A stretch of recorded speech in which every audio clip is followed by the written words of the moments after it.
Netcasts you love. From people you trust.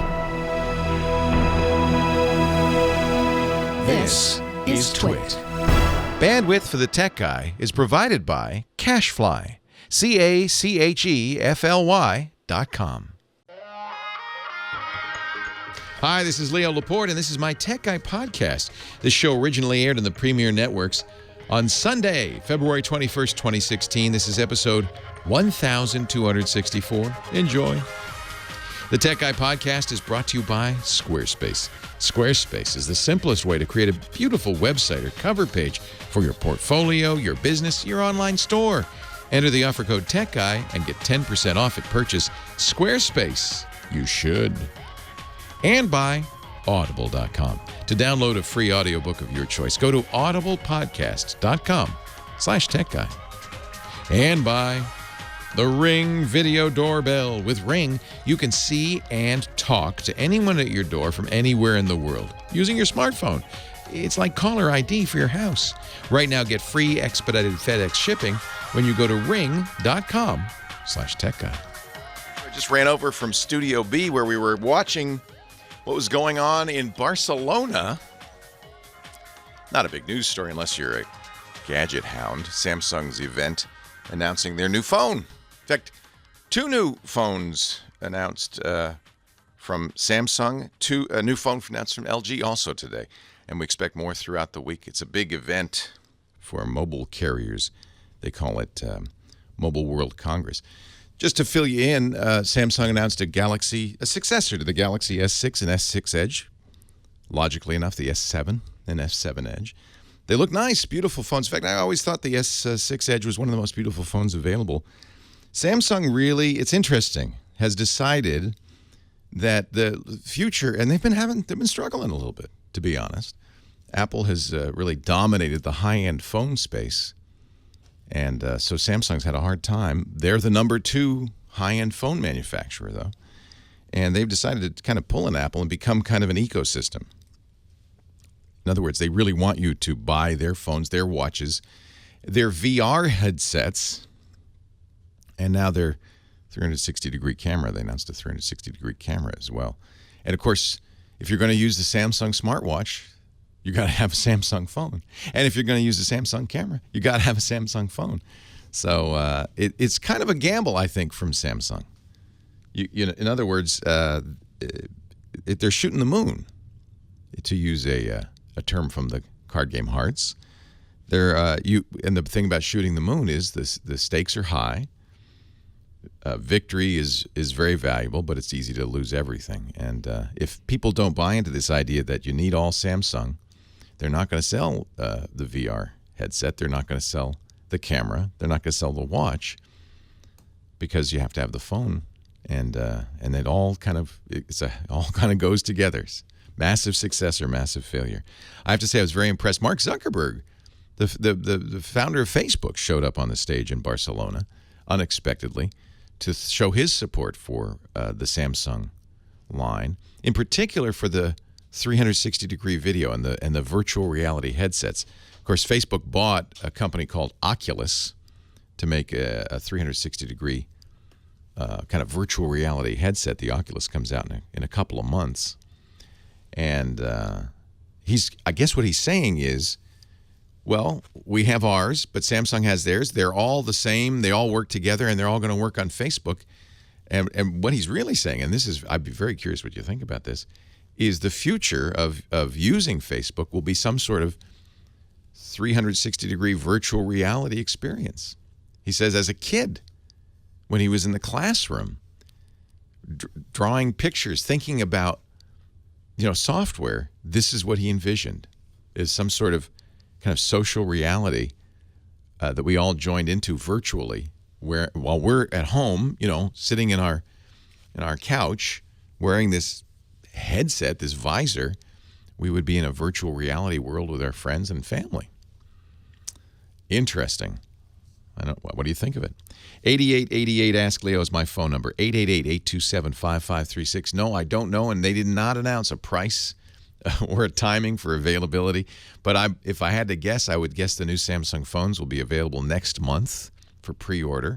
Oh, by the way, if you pre-order it, they said, we'll give you a free Gear VR headset, helmet, visor for it, so you can participate in this kind of 360-degree stuff. I would guess it'll be the same prices as before, roughly between $600 and $700, depending on, how big and features and so forth. I would expect the Edge to be $100 more than the standard S6. By the way, the Edge has a much bigger battery. At this point, I think Samsung, they said, we're listening. And what is it that everybody's saying? It's what I've been saying. I need more battery. Give me more battery. I want this to last all day and until I go to bed. And there are a few Android phones that'll do that. In fact, there's only really one phone I use today that does, and that's the big iPhone, the iPhone 6s Plus. They also apparently listened when people said we want it to be waterproof. I'm curious about that. Do you? What's going on here with that? I don't know if that's really a key factor for me, but people really were complaining. Do you drop the phone a lot in the toilet or something? I mean, what's going on? It's raining? You're using it in the rain. Okay. Yeah, I live in drought-stricken California. I don't know much about that. And they also added an SD card support. Now, that was a big deal when they took it out last year. People really complained. I can't add more memory to my phone. Samsung's decided to make these phones with less memory, 32 gigabytes of storage, and allow you to add as much as you want through the SD card slot. I think that's the right thing to do, and I'm glad to hear it. 8888 Ask Leo, we can talk about that. Earlier today, in the middle of the night in the U.S., LG announced their new G5. This is going to be a nice phone, too. Very nice phone. Both of the phones, the Samsung and the LG, will have very good cameras. The cameras are getting better every year. You can pretty much count on that. The LG is and Samsung both are doing something which I think is great, which is they call it always on. And as you know, when you don't use your phone, it's just sitting on the desk or on the table or it's in your car on the dash. The screen's off. It's saving battery. Both the LG G5, that's their new phone, and the Samsung Galaxy S7 and S7 Edge will always have something on the screen. Usually the time, I guess, and maybe if you have notifications, information about that. That'll always be on. I like that idea because I think what it's acknowledging is that a lot of us just, have our phone sitting in front of us at dinner, while we're watching TV, while we're at work. It's just sitting on the desk there, and having a little information on that screen is probably useful. Both companies claim it won't affect battery life significantly. We'll have to see, of course. The LG G5 does something that the Samsung does not do. It has a removable battery. And even more than that, it's really an expansion slot. So you push a button on it, and again, I'm just working off of pictures I've seen. I haven't held it in my hands, but you push a button on the G5, the bottom slides out. You could put a new battery in there, but you can also put expansion devices in there. And they showed one that adds a massive battery, it gives you a big bulge, and for a camera button and some stuff like that. So I think that's great. Choice, look, this is what we want, is choice. We don't want any one company or any one design to dominate. We want to see some choices that'll help us make a better choice for ourselves. There is no more personal computer than your smartphone. That's the one you have with you all the time. And that's what we're really seeing is these phones are becoming much more computer-like, aren't they? They're not a phone. It's almost not even right to call them a phone. That's the least of it, is making phone calls. It is a communications device. It's an internet device. In many cases, it's the best camera you have, certainly the camera you have with you all the time. Samsung also announced, and I'm very interested in this, a new camera, the 360. They didn't say the price on this, but I would guess it'll be under $500. I'm hoping under $500. And it shoots virtual reality, 360-degree immersive stills or video. And here's the interesting thing. Apparently, it does it live to the phone, which means you could have a friend in another country, and you could say, hey, I'm in Barcelona for Mobile World Congress. You want to walk with me down Las Ramblas and see what's going on in Barcelona tonight? And you could have the camera. You'd hold the camera. They'd be wearing their Gear VR headset with their Samsung Galaxy. This is what Samsung wants, of course. Their Galaxy S7 in the Gear VR headset, and they would be with you. They could look around. They could, I guess, talk to you. Now that's intriguing, isn't it? That was announced also. Not sure what the price will be, availability either, but I expect in the next few months. 8888 Ask Leo. That's the phone number. If you want to call, let's talk high tech. Leo Laporte, the tech guy. Leo Laporte, the tech guy. 8888 Ask Leo. That's the phone number. Look who's here. H-Bomb, Heather Hammond, the phone ranger. Good to see you, my dear. Always good to see you. Heidi ho. Heidi ho. I see you have been working hard, accumulating callers for this radio programmy. I spell it the English way, programmy. 2 M's and an E. What should I start with, though? I mean, that's the question. Who's the best of this bunch? Who'll be the best way to start the show? You gonna make me pick favorites? No, okay. no. Just pick one randomly. This guy's all right. Brian in Bend, Oregon on line 5. Flip a coin. All right, line 5 it is. Hey, Brian, Leo Laporte, the tech guy. Thanks, Heather. Thank you, Leo. Hey, I was curious, how secure is the new Google Fi phone?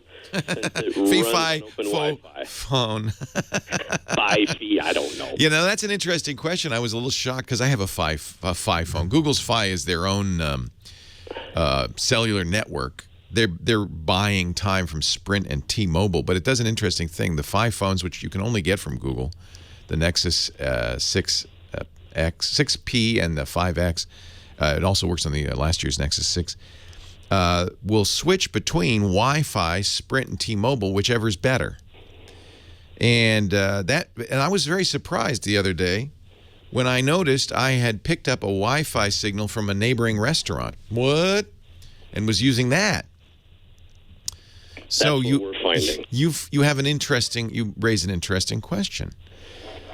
So now, is it using Wi-Fi for the data? Is it using an open Wi-Fi access point for the data? And by the way, is it insecure?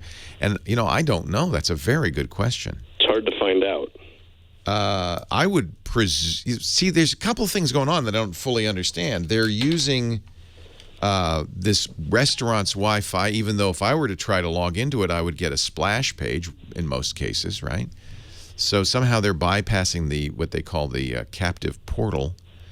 I'm not sure. I would guess that it isn't secure, but I also know that Google's engineers are savvy and know about the risks of using open Wi-Fi. So your guess is as good as mine. Now, I can tell you a way you can control this, and it might be worth installing this. You can't just look on your Fi phone and find out who's doing, are you on Sprint, on T-Mobile? You don't know. It just says Fi. Are you on Wi-Fi? It just says Fi. So I use an app, a little app on my phone that actually tells me which carrier I'm on, and more importantly, lets me switch, lets me choose a default. And I think that's probably what you want to do here. So the name of that app, if I can just find it here. Of course, I can't remember its name. Somebody in the chat room will tell me probably before I find it. But anyway, it's a free app. It's a download, and that would at least, if until we get some confirmation from Google. Now somebody says that the Google Wi-Fi is routed through a VPN at Google. That actually would make sense. That would make sense, which would mean it's secure as long as you trust Google. Oh, okay. And we are trusting Google, aren't we? I mean, you have to if you're going to use Fi. I mean, you have to trust your cell carrier in general. And so if it's not Google, it's Verizon, Sprint, AT&T, or T-Mobile. And I don't know if I trust any of them more than I trust Google. Google at least seems to be fairly open about what it's doing. So yeah, so somebody's confirming in the chat room, and I'll have to take their word for it that Google's using a VPN on Fi. That would be the right thing to do. And as I said, Google's engineers are smart enough to know the risks. I would hope. Yeah, it looks like they do. So I'll get some more information on that for you, and then I will also find. Okay, here we go. Latif in the chat room has given me a link to Google support for this. So that's reassuring. Okay, yeah. That's reassuring. Thank you for asking that question, and I didn't know the answer, but thankfully, it says where you go to the support page, the Google support page, it says connect automatically to open Wi-Fi networks. How does Wi-Fi Assistant work? How is my data protected? It automatically connects you to an open Wi-Fi network, but to protect your data, we do it through a secure connection, a VPN. That's perfect. That's what you want. In fact, you're probably more secure using that Wi-Fi than any other. If you see network may be monitored in quick settings on your phone, it likely means a VPN is active. If Wi-Fi Assistant is using a VPN to facilitate a secure connection, the data is used only as outlined above. I'll tell you what, let's put a link to this support note from Google in our on our website, and you can read for yourself. You can turn this off or on, by the way.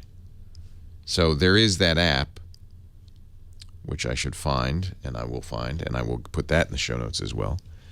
It's something like, what is the name of it? Oh, I can't remember off the top of my head. And of course, I don't have my 6P with me, so. But it monitors the Google Fi connection and lets you know, are you on Sprint, are you on T-Mobile, are you on Wi-Fi, and you can change your preference. It's actually a pretty cool service, and I have to say, the price is right. It is the most affordable cell service I have, and I have accounts with all the major carriers. With Fi, you pay $20 flat rate. That's for texts and phone calls, and done. And then the only thing you pay more for is data, and it's $10 a gigabyte, but it's fractional. So if you use 1.5 gigabytes, $15. 5 gigabytes, $50 plus 20. So if you use a lot of data, it'll probably be comparable to a all-you-can-eat plan from Sprint or T-Mobile, let's say. But since I'm using Wi-Fi a lot, my amount of data doesn't go up and down that. I mean, it doesn't go high. Most of the time, it's 1 or less gigabyte a month. So that means I'm paying $30 a month, mostly less. Something between $20 and $30 a month, almost every month. That's a great deal. You pay as you go. Bill in Phelan, California. Leo Laporte, the tech guy. Hi, Bill. Yeah. Hi. How you doing, Leo? I'm well. How are you?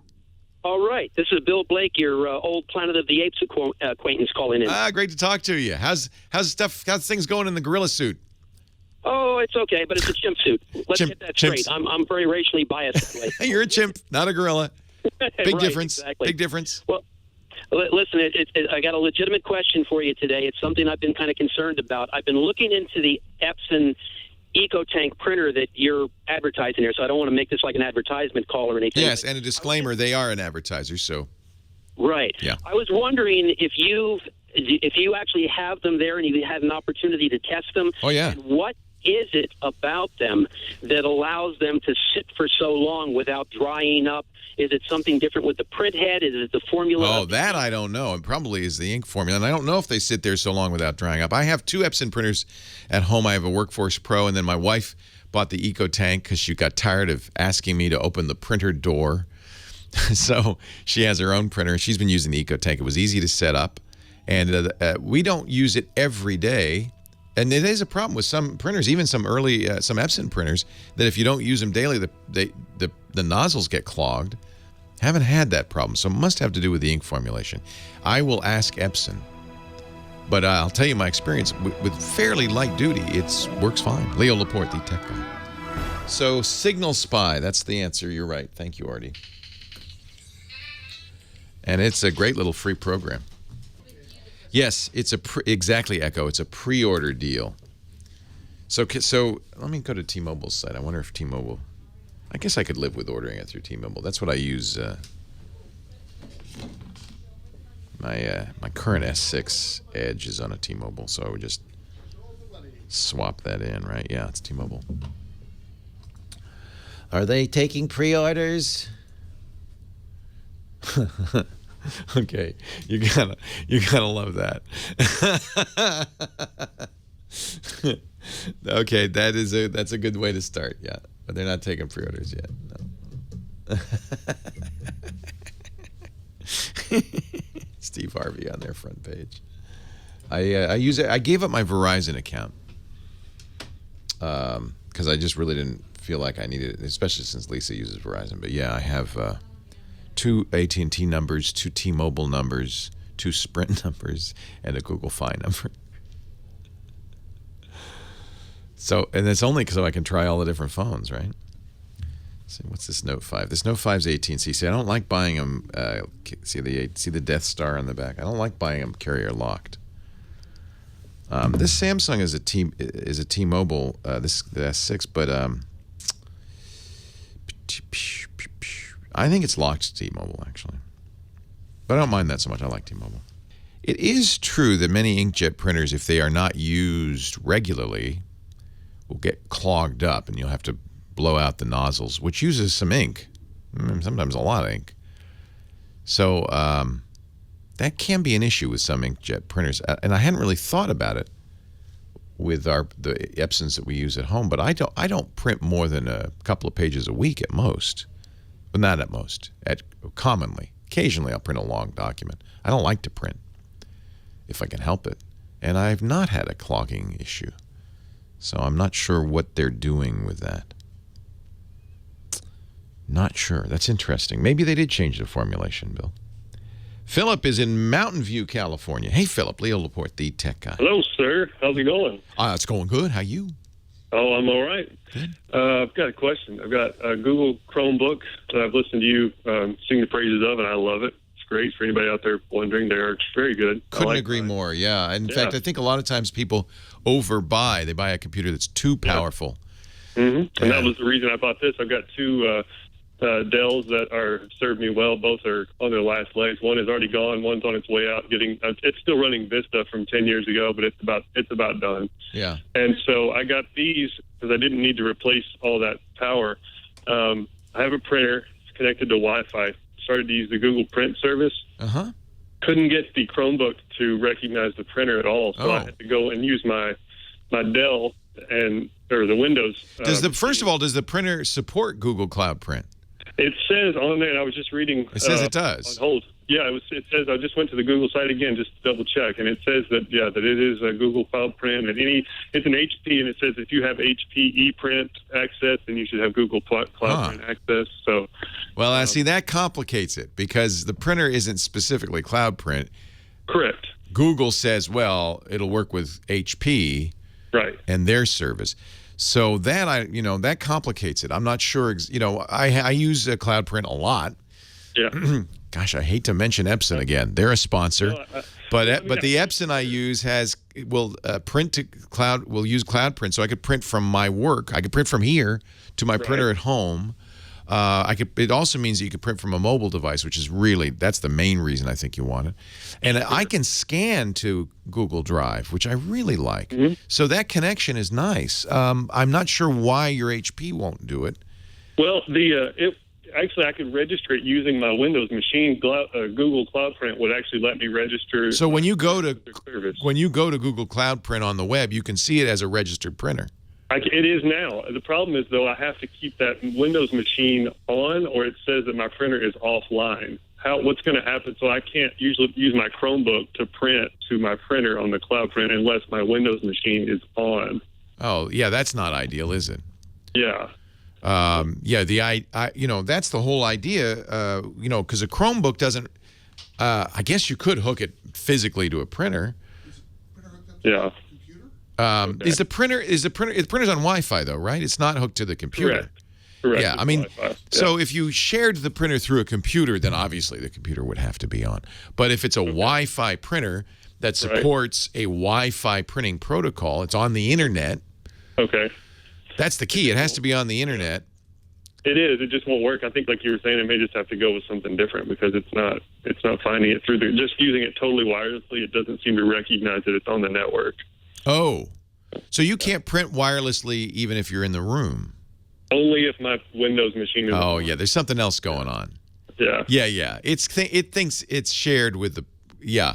So make sure you're not doing printer sharing anywhere, including the Windows machine.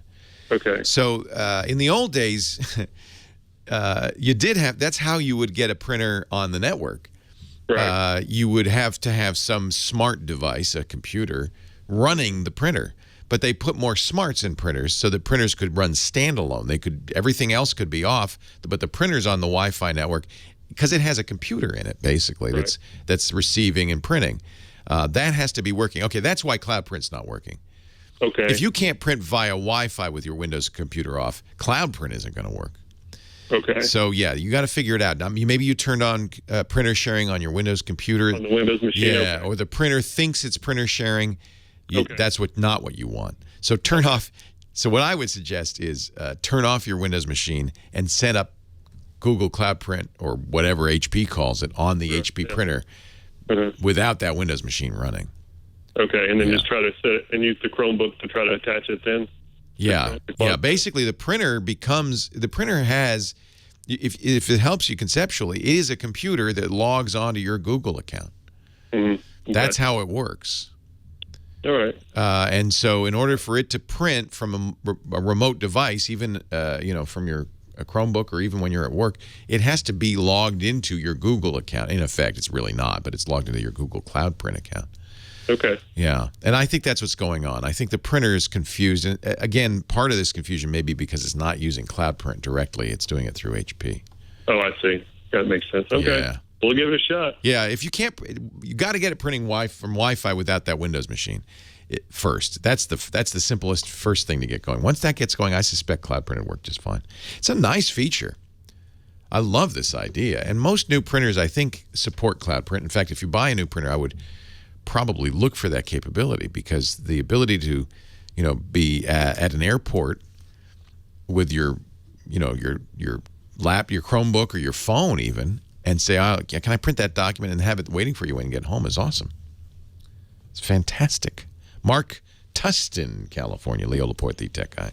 Hey, I have a question about Outlook, but if you want a quick answer about the HP, I had a long talk with HP support. You've been through this. I've been a lot of stuff about. First of all, those HPs love to be on channel 11. If you're on Uverse, you don't want to be on 11 because Uverse uses 11 for other stuff. Get an Epson. We're talking about the Wi-Fi connectivity. Right. And most Wi-Fi devices are automatic. They'll look for an uncongested channel, and they'll use that. Right, but I think Uverse uses it for like video, or they wouldn't tell me why. But Uverse says they use channel 11. So don't use it with anything else. Right, and so, but HP told me that their units work best on channel 11. And if you have the network wire plugged in, that Wi-Fi Cloud Print doesn't work, unlike Lord. Epson. So you're not just being a shill for Epson, they're just better. It is a challenge because I have to disclaim that they are a sponsor. They pay us money for Epson ads. This is not an Epson ad. This is an unsolicited testimonial from a true user. Right. No, this is just a guy who... It is better. I agree. Yeah, I don't smoke, but I'm that fat tech that's badly dressed. You're the guy, huh? Yeah, I charge more if I got to put on pants. I apologize. Yeah, I love my shorts. But the thing is that, no, it's okay. And good on you for not smoking. Oh, God, no. And so... but and I also had a question about Drobo, but that's basically it. Is Epson's just going to be a lot easier to deal with. They'll even, through Macs, you can do cloud prints, because Macs and HPs on networks are also horrible. Yeah. So yeah. I'm not. Epson. I lost faith with that HP a while ago. Yeah. And their software, when they need to find the printer, takes forever, whether it's Mac or... And again, get an Epson. Anyhow, I think we've beaten that one to death. Also, can I just say Dell is awesome? I agree with you on that, too. They're not a sponsor. No, I got a better one for you. I lost a backup of a customer. I don't know how I did it. I don't know where it went. But Dell actually, the customer called a week later and said, can you send me back my hard drive with all of my daughter's pictures? And they did? Did. Amazing. Hey, hang on. We'll get your question in a second. We got to take a break. Leo Laporte, the tech guy. Leo Laporte, the tech guy. 8888 Ask Leo. That's the phone number if you have a question, a comment, a suggestion, you'd like to know more about high tech. That's what we do here. It's high tech time. Mark in Tustin is on the line. Thanks for hanging on, Mark. Yeah, so I had a question about Outlook and if you recommend Drobo. The Outlook 2013 and 16, in the comments for your contacts, there's no longer bolds, underlines, any of that. And so for people like me with reading disabilities, being able to bold certain things. I know. Yeah. Is there any add-ins, any way to fix this? That's interesting. I didn't know they'd stripped formatting out. It probably has to do with compatibility with other services. You didn't turn off HTML emails or something like that, did you? Is this something that you know they took out? Right, yeah, because, I mean, I've read some up on some forums, and I was thinking, you know, that either you and or the chat room might have something, and I've been thinking about it for a week or two, and I all of a sudden thought, I need to call Leo. Ran in from doing the lawn, picked up the phone, dialed the first time, and got in. You are a lucky fella. Yeah. It looks like a way to activate it again. You need to do what you want is rich formatted text in notes, right? In the in the contact sections. notes. Yeah. It looks like I found an article here from MS Outlook-ware, which is a blog about Outlook. Imagine that. And it says enable formatting and attachments in notes in Outlook 2013. So you have to. Problem generally occurs when the user utilizes Hotmail or Outlook.com account connected by Exchange ActiveSync protocol to MS Outlook version 2013. To resolve the trouble, it becomes necessary to enable formatting and attachments. Anyway, I'm going to put. I don't know exactly. Put a link in. We'll put it in the show notes. Yeah, we'll put it in the show notes. Yeah. There's some workarounds, I guess. Okay. And they might be worth looking at. And then maybe somebody in the chat room knows of an add-on that you could add that to. Are you talking about notes just like in appointments, or are you using it for a more elaborate note-taking? No. Just like if I have a note on Leo, and I know, or better yet, Steve Gibson. And if I'm going to go over to Steve Gibson's, I need to bring that red Merlot. Yeah, you do, by the way, although he prefers Burgundy. I'm sorry, it was Burgundy. You see? If you had that bolded, you'd know. Yeah, exactly. Did you get that? So if you had a contact called Steve Gibson. I got it. It's notes in contacts in particular that you want. Right, because that way, you can stick a bunch of stuff, but things like an address, the phone numbers, passcode, if you have key codes to people's gated communities, you bold all that stuff. There is one way you could do it. I don't know if you use OneNote, but you can use OneNote linked notes in Outlook 2013. There's an add-in to do that. And that, of course, will give you all the features of OneNote, which is very feature-rich, in your Outlook notes. Okay. That might be the best way to do it. It is, as I suspected, it has to do with synchronization and capabilities that are missing from EAS, I guess. They'll synchronize the text, but they won't synchronize the formatting, so you're going to lose the formatting anyway, so they just turn it off. But I think this is probably the best. I don't know if you use OneNote. I love OneNote. It's an amazing tool. Office 365, you get it all. You get it all. And so there is an add-on that will let you use all the features of OneNote in Outlook Notes, which I think would give you a very good solution. Anyway, we'll put a link to this in the show notes, and you can. All right. And last question. Yeah. Because I know that Robert Father Ballester says, "Ooh, we like Drobo. Ooh, we like Synology." I just want something that I want to now have these backups of this stuff. I've never lost one in 13 years, but. So here's the distinction I make. By the way, Drobo does make effectively network attached storage devices. In the past, it was an add-on, and it didn't work very well. I haven't tried their newer stuff, which I think is less of an afterthought. So they may be good, I just haven't tried them. I do love Drobo as a USB or Thunderbolt drive with massive amounts of redundant storage. So if that's how you're connecting it, if it's not a network-attached drive, but it's connected directly to a computer, a Drobo is probably a better solution. If you want to connect it over Ethernet or Wi-Fi, if you want it to be a network-attached solution, big hard drive, but it's on the whole network, then I think Synology is probably the better way to go. Okay. Simple enough. All right. Thank you very much. And again, it could be that Drobo has solved this. I really should probably try one of their network shared devices. But Drobo was originally created as a big, honkin' great USB storage device. Just giant, because it has multiple drives in it. And the drives are very cleverly arranged so that the amount of storage is adding up the amount of all the drives minus a little bit for data backup, because it's redundant. If a drive dies, you pop it out even while it's running and put in a new one. It is really great. It's a very good solution for massive storage, great for direct backup. But the way I've used it and the way I really recommend using it is via USB or Thunderbolt, direct connected to a machine. They do have network-attached solutions now, and I suspect they're probably very good. But I just remember when they added this Drobo Share originally, it wasn't a very good solution. Roger in the chat room says we have several Drobos on campus being used as network-attached storage, and they work fine. Really, NAS isn't complicated. It's just that, it really is more about what features and software and functionality than anything else. Putting a hard drive on the network that can copy files from all of the other machines on the network isn't hard to do. It's software features, and that's where I think Synology really has a great advantage. They have such great software.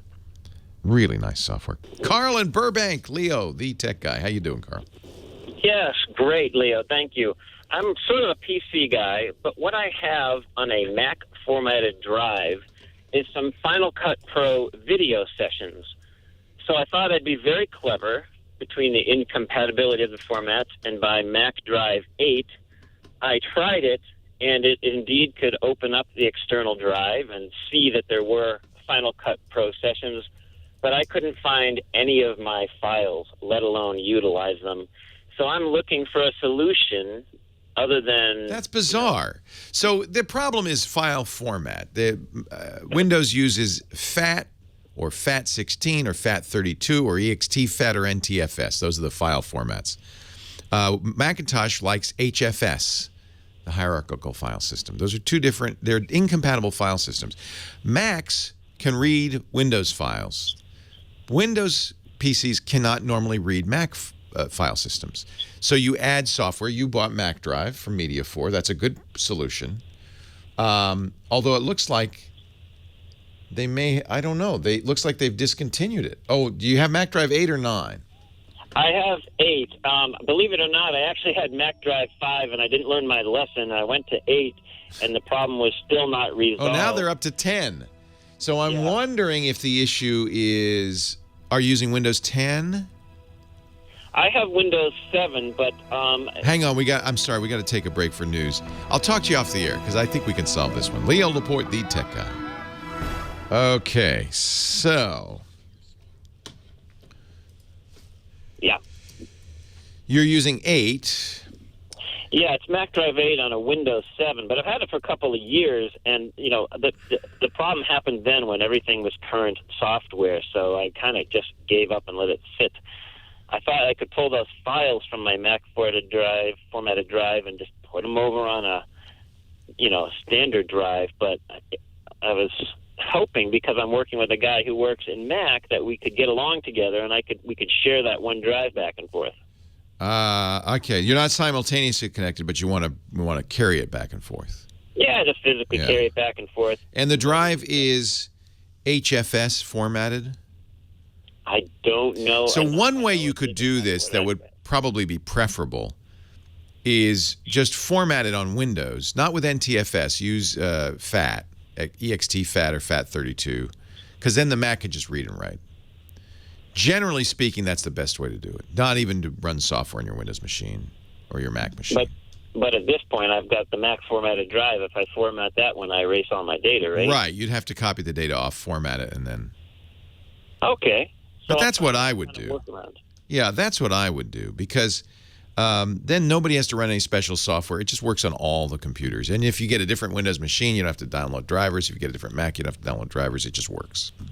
So Mac can read the PC. Mac can read the PC. Really? Macs cannot, trying to remember, they can read, but I don't think they can write NTFS. You want to make sure it's a FAT format. Extended FAT, EXTFAT, or FAT32. FAT32 is probably the most compatible. All right. And then you don't have to worry about it. Let me ask the chat room. Do Macs have a problem with EXTFAT? I don't think they do. And that would be preferable to FAT32, right? It would give you bigger files. And yeah. So EXTFAT. Disk Utility will do that on the Mac, or you can do it on Windows. But you would have to move the files off and then do it. Yeah, that's not a problem. I just want a solution for us to share a drive. Yeah. So the Mac drive gives the Mac capability to, I can't remember what it is. The PC to use The PC can use the Mac, but it looks like you got to get you have to upgrade. I would guess you have to upgrade to the newer version if you're going to, I don't know. I'm not sure. I used to use MediaForce Mac Drive. I used it all the time. Now I use a Windows driver, Paragon, that lets me see HFS files. But either way, it's so much better just to use EXTFAT and not worry about it.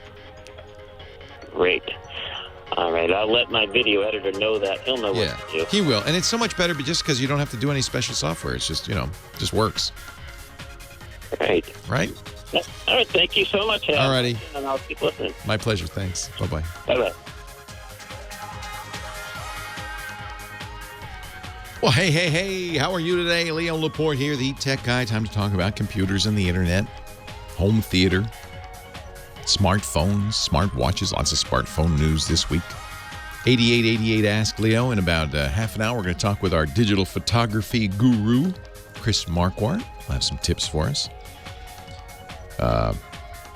We didn't talk this show. I talked last show about the Apple FBI kerfuffle. You've, I'm sure, heard about it.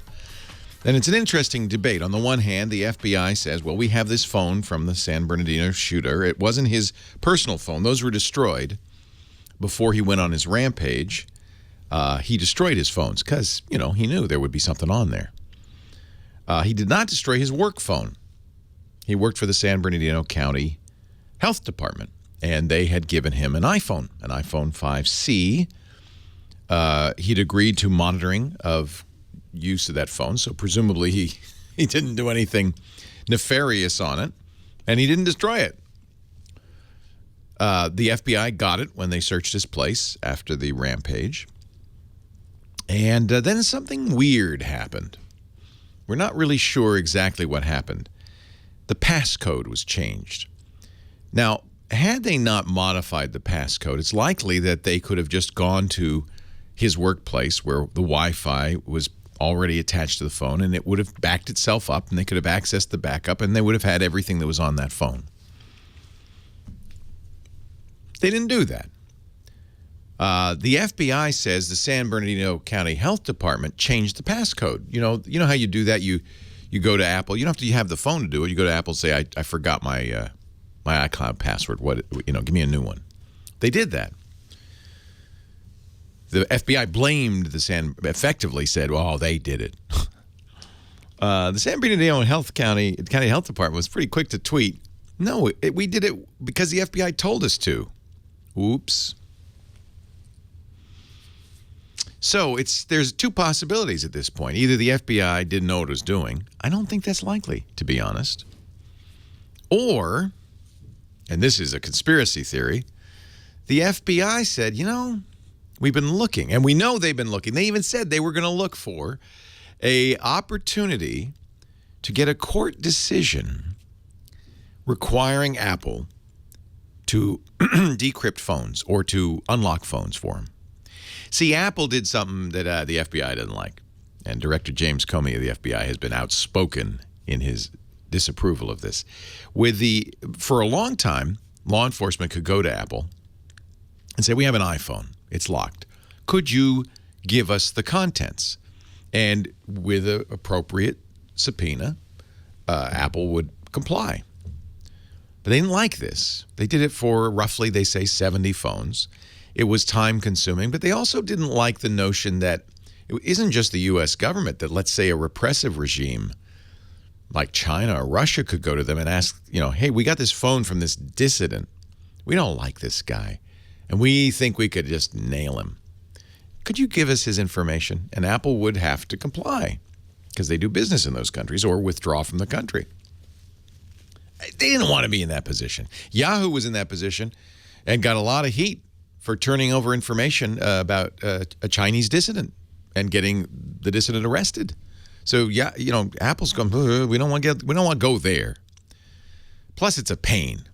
So with iOS 8, Apple said, from now on, we're going to turn on encryption on all of the phones we ship. It's going to be on automatically. And in fact, we won't be able to crack it. So we can say to law enforcement, hey, you can ask, but we don't have the ability. We can't do it. Good plan, Apple. This did not sit well with Director Comey or the FBI or many law enforcement agencies in general, although I have to point out that there isn't general agreement in the U.S. government about encryption. The NSA, of all people, says it's imperative for national security that we citizens have end-to-end encryption. Otherwise, bad guys and hackers can get into our stuff, like they got into Sony's stuff. That was a problem, wasn't it? So some parts of the federal government think that it's a good idea for us to have encryption and privacy. Some parts say, well, it might be a good idea for you, but not for that terrorist over there. So the FBI was looking for a way to, a suitable situation where they could go to the court and say, look, court, Apple's got to decrypt this. Now, here's the thing that surprised me. The FBI did go to court. The court agreed. And the court said, look, Apple, we're not going to ask you to do what you've done in the past, which is to take the phone, take all the data off of it, and give it to us. All we're asking you to do is modify the phone so that the FBI can use what we call brute force to guess the passcode and unlock it. Apple said, if they hadn't changed the password, they wouldn't have to do this. But really interestingly, the court ruled, yes, we're going to require Apple to do this. Apple, you have 5 days to respond. We're still in that period of waiting for Apple to respond legally. But they did respond publicly. Tim Cook wrote an open letter, put it on the Apple website. You can read it right now, saying, this is a terrible idea. We don't want to do this. Before they did that, they said to the FBI, look, if you're going to ask for this, you should ask for it in a sealed order so nobody will know we can do this. They didn't. They asked publicly. I think the FBI wanted this to be public. But now Apple's in an interesting position because, in effect, they're admitting, in fact, we can make it possible for you to get into this phone. Furthermore, we can make it possible for you to get into any iPhone. Oops. You mean, wait a minute. You mean if Apple wanted to, they could get into my iPhone? Yes. Okay, that's not what you said, but okay. I guess that iOS 8 encryption thing didn't do exactly what you said it would do. Well, it's not like they can decrypt it, but they can brute force it. They can break into it. So the FBI wants them to make a tool to do that. Now, here's the problem. If Apple makes this tool, sure, the FBI will get it. But the fact that it exists means that it's a risk for everybody that it will leak out, that others will get it. Repressive regimes, hackers. So Apple says, we don't want to do this. Please, Mr. Court, don't order us to do this. Now, Apple will probably appeal. I mean, there'll be a legal process that they'll pursue saying we don't want to do this. And they may, in the end, be required to do it, which is a bad thing. Because it's inevitable that if this happens, it isn't restricted just to duly authorized law enforcement officers of the United States using a federal or local search warrant, a court-ordered. It's very likely that it would go beyond that. And Apple will be required by repressive regimes to do the same thing for dissidents and others. And it compromises our security. So it is a very interesting situation, very complicated. On the one hand, you want to help capture terrorists. This one's a little different because there's nobody to capture. There may be further prosecutions. That's possible. Maybe there's evidence they think on that phone. But what's odd is that they could have had access to that phone. They certainly have access to who that phone called, who called that phone. From other sources, they can talk to the people who called that phone about what they talked about. They can get their phones. There's lots of other ways to get information. In fact, many feel that there's nothing on that phone that would be of importance because the phones that were destroyed were the personal phones. These are work phones. There probably isn't anything of importance on those phones. And I think that that's the case. The FBI was looking for a suitable case to establish a precedent. They say, oh, no, this is just one-off. This wouldn't be a precedent. Of course it would be. Because it would prove that Apple had this ability. And incidentally, what Apple is being asked to do is develop essentially a forensic tool that could be reused again and again. It's a very interesting debate, and I'm curious what you think. Let's talk high-tech. 8888 Ask Leo, the phone number, 888-827-5536. Toll-free from anywhere in the U.S. I'm Leo Laporte, the Tech Guy. Leo Laporte, the tech guy, 8888 Ask Leo. Let's get back to the phones. By the way, the website, techguylabs.com. I've mentioned that a couple of times. That's where we put links. Everything I talk about is there. The pick of the week, the hardware pick of the week, the tip of the week, all that stuff, including audio and video from the shows after the show's over.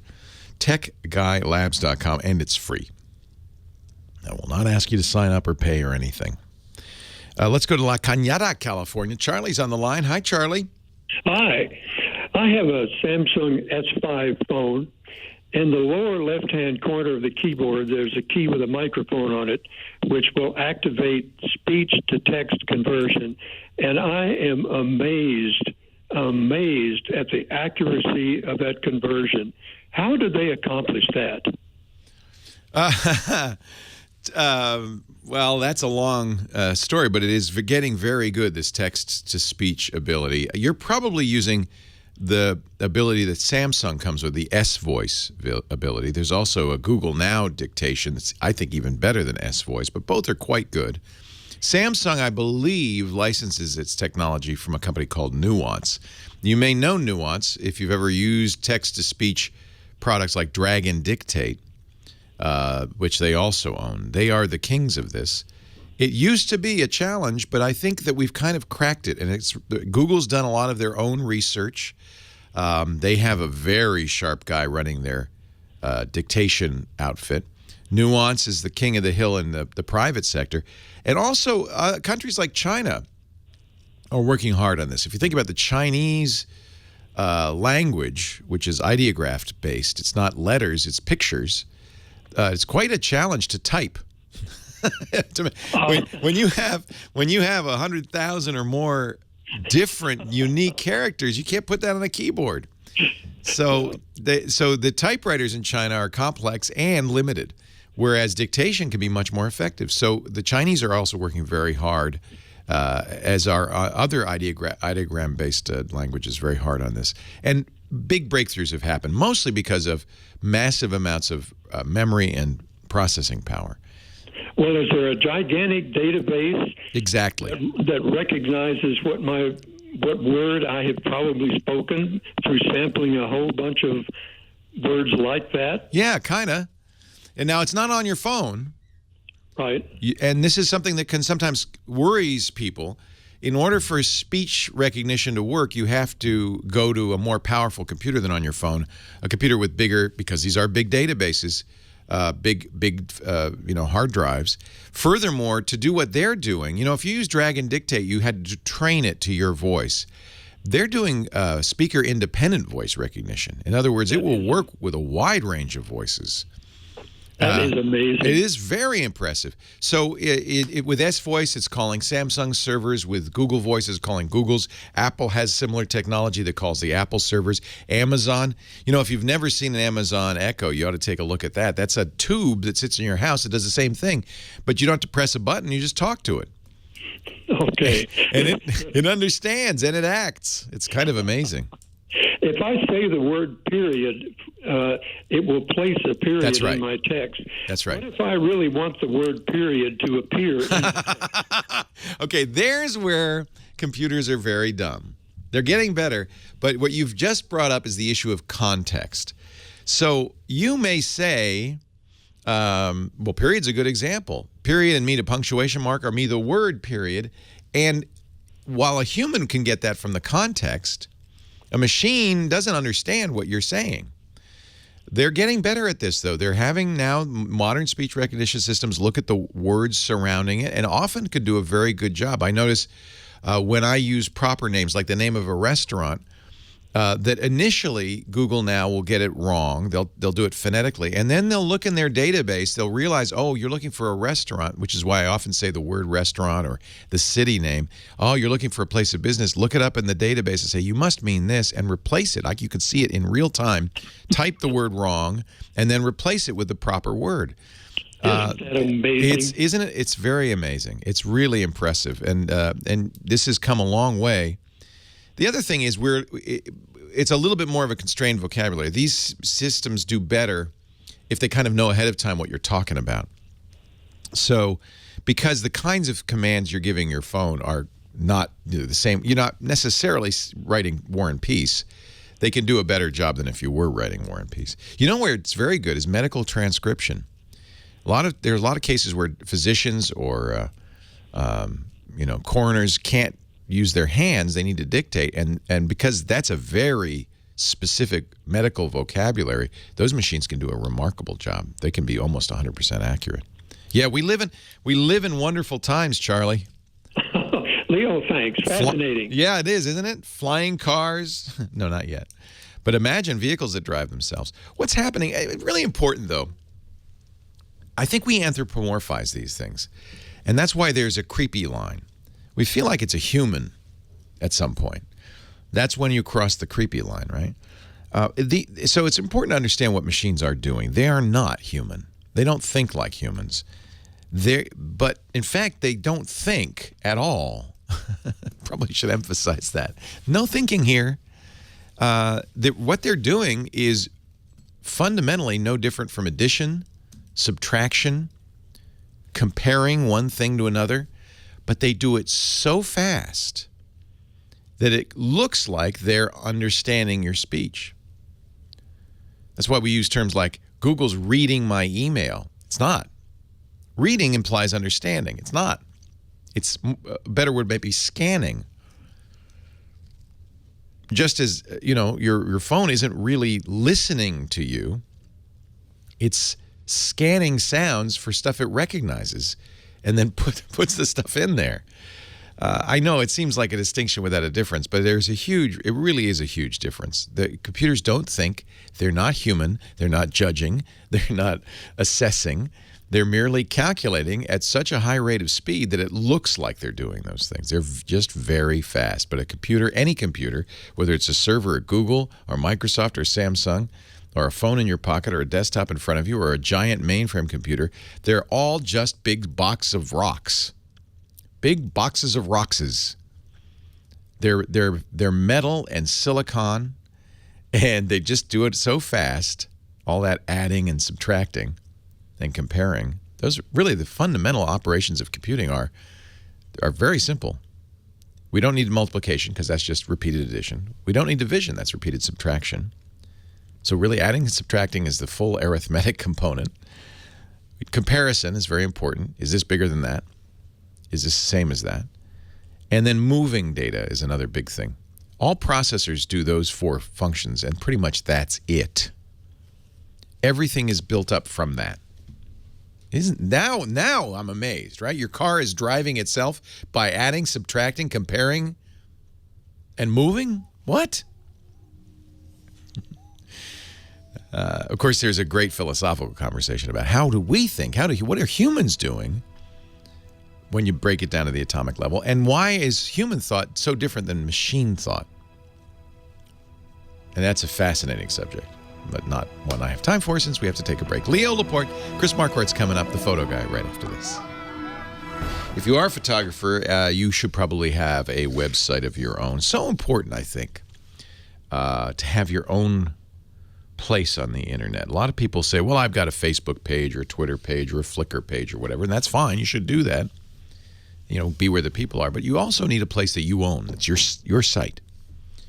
And if you're looking for software and hosting to make your new website, look no farther than Squarespace, our sponsor, Squarespace. I love Squarespace. We've been with them for, 6 or 7 years, practically since they started. And they've grown, they've gotten better. And the beauty part of that is if you were a Squarespace customer, you automatically got all the new features. You always do. You don't have to worry about security updates. They do it. You don't have to worry about adding features. They do it. They've got great support, too, 24/7. So if there's a new feature and you want to know better how to use it, they've got the answers. They've even got webinars and tutorials, all sorts of great stuff. Let me tell you why you want to use Squarespace. First of all, it's the best hosting ever. Never goes down. And partly that's because they also have the best content management software running on top of it, your website software. It's tightly integrated with the server software. It gives you all the benefits of state-of-the-art engineering plus the best designers in the world. So your site's going to look great. It's going to be mobile responsive. You don't have a separate mobile site. No, it's got to be silly. Your site looks great on any size screen automatically. They even have commerce built in. So when you want to create an online storefront, it's easy and it's not a different design. Your shopping cart doesn't look different. It all fits in to your design. I'm telling you, Squarespace is fantastic. If you want to see a Squarespace site, well, of course, there are plenty of examples on the page. Just pick a template, and they'll show you different sites designed with that template. That, by the way, will tell you something, because you look at that, and every site designed with one template looks different, looks unique. And it's easy to do. You don't have to be a designer or a developer. You just click the mouse, drag and drop, and customize it to your heart's content. No cookie cutter sites here, just state-of-the-art, beautiful sites that reflect your design ethos. So whether you're a restaurant or a photographer, even if you're a plumber, Squarespace is a great place. I blog there because it gives me all the tools I need, and I don't have to spend a lot of time thinking about security updates or patches. Squarespace.com. It's free to try. If you do decide to buy, don't forget to use the offer code TECHGUY, and that way you'll get 10% off and show your support for the Tech Guy Show.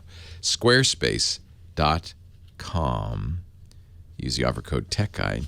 Don't forget to check out my site, leoville.com, my personal blog. It's a Squarespace site. Squarespace, you should. Yeah, I really like the Live. Wow. So there's some interesting things about it. It doesn't do RAW yet.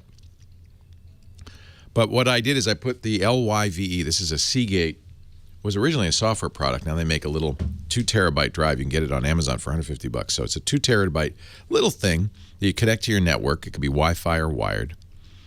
It has a little screen on it. It's, cell phone size screen on it. Shows the time, and then a slideshow. And then you put the Live software on your computer, on your phone, on your tablet, on all your devices.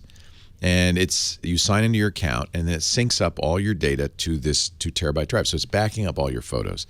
You can also see all the photos on any other device through the Live software. So suddenly my whole library of 40,000 photos is available. They do a timeline. They don't have albums. They don't have organization. It's really a backup device. But yeah, it's quite good. It works. I got everything on it. Every JPEG, the RAWs aren't being backed up. So it's an interesting form of backup. You don't have to buy their device. If you have any Seagate DAS, they call it, disk attached storage, you can use that as the storage device. So if you could buy for $110 a 4 terabyte Seagate backup drive, attach it to one of your computers, and that could be your Live drive.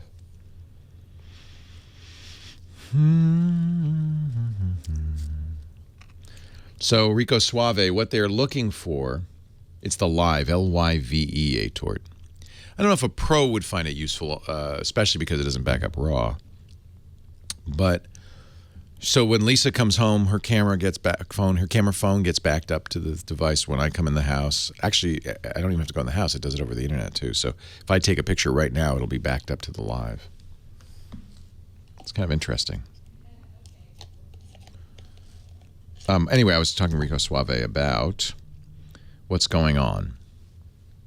And we're going to talk a lot about this on Twit. We've got really good people on Twit. Ed Bott, Ben Thompson, Christina Warren. It's going to be a very good episode, and probably half of it will be dedicated to this FBI thing, this Apple thing. I don't think they know the old password. So that's a good question. I don't know. I think you'd have to re-authenticate, but they'd have to know the old password. Some people have really, boy, I have to listen to No Agenda. See what the conspiracy theorists think about it. I don't know what to think about it. Christoph. Hello. Hello, my friend. I'm great. How are you? I'm wonderful. Wonderful. It's a Sunday. How can I not be wonderful? What do you want to talk about today? Well, we'll continue the portrait people photography thing from last time. Part 2 coming up, how to light portraits. Nice. Leo Laporte, the tech guy. Time for a little Kodachrome moment with Christopher Marquardt. I don't know why I call you Christoph. Is that your real name? That's my real name, Christoph. Oh, yep. That must be why I call you Christoph. I just made that up. I made it Chris because it's easier. It's Yeah.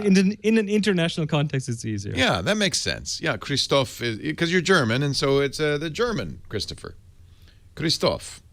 So Chris Marquardt is here, the photo guy from DiscoverTheTopFloor.com, joins us most weeks to talk about digital photography. You started a series last week I'd love to continue on photographing people. Yes. So last week we talked about how to make people look good, about timing in photos, about focal lengths and colors and compositions and things. Today I want to briefly go into how to light people well, how to light portraits well. Because I mean, you know, it's not enough to just point a light at someone. You get like a flashlight and point it straight into their face. It's often not a good idea, and you see that in cameras often that the flash, like in a smaller DSLR, you have this little flash built in, and it flips open, and it fires pretty much straight from where you're shooting into someone's face, and it just doesn't make a nice light. So first of all, the direction is obviously a good thing to kind of vary, to play with. Maybe actually a good exercise here is take a desk lamp or something. Ask a loved one to stand in to model for a while and walk around them and see what the light does when you move it around, how that kind of changes how they look. You would see this, by the way, in the studio. Actually, in your studio, Leo, you don't have any lights shining straight in your face. No. To make what you do, to make it look natural, to mimic the natural light, you have light sources above and behind you and above, on the sides and everywhere. But there's not a single light source coming straight at you. No. And of course, studio lighting is not necessarily what you want for portraits. Not necessarily. Because a TV show, you want everything lit perfectly. You don't want to see shadows. You want it to and you want these nice reflections on your hair. Yeah, so there's actually a light called a hair light. Most traditional movie and TV lighting is what they call three-point. You have a key light, your big bright light. You have a fill light to make sure there's no shadows. And you have a hair light to kind of outline you from behind. Yeah, and it kind of helps to think about this. It helps to learn that light does have some properties. Light has a direction, comes from somewhere. A light source also has a size, and it also has what I think I might call the quality. So the direction is clear. The size is kind of clear. I mean, you could have a point light source like the sun, which is it's big, but it's very small because it's so far away, or a bare light bulb or something. That's a point light source, a very small one. Or you can have a bigger light source. For example, the sun shining at a wall, illuminating an entire wall. That entire wall now is a light source, and it throws the light at you as if it was a big, huge light source. So the size and the direction are important, but one thing I really like when shooting people is a high-quality light source. And you know how light is made up from a visual spectrum, red, green, blue, yellow, and so on. All the colors of the rainbow pretty much are the spectrum of the light. And artificial lights can be a bit lacking in that respect, but there's the best light source is already out there. And actually, I would argue that most people who listen to this right now already own 3, 4, 5 or more of these light sources. They're called windows. You have a whole bunch of windows in your place. Yeah. And the natural light, the natural daylight that comes in through a window is really one of the best light sources you can use for a portrait, because it's very, very versatile. If you take someone, stand them in front of a window, you can take a photo of them where the light's coming from behind of them, or you turn them and yourself around, so you shoot with the light coming at them. You can adjust the angle that they are facing the window at. You can adjust the distance the subject is from the window, and by that kind of adjust the size of that window in relation to them. So this is really a place where I would challenge anyone to go out and do some experiments with that. Ask someone, ask a friend, ask a loved one to just spend an hour with you and be your model, and go next to a window and then move them around and change their angle and try photos from different sides and get a good feeling of what the light actually does. And with the daylight, you really have the best quality light source that we have. This is such a big topic.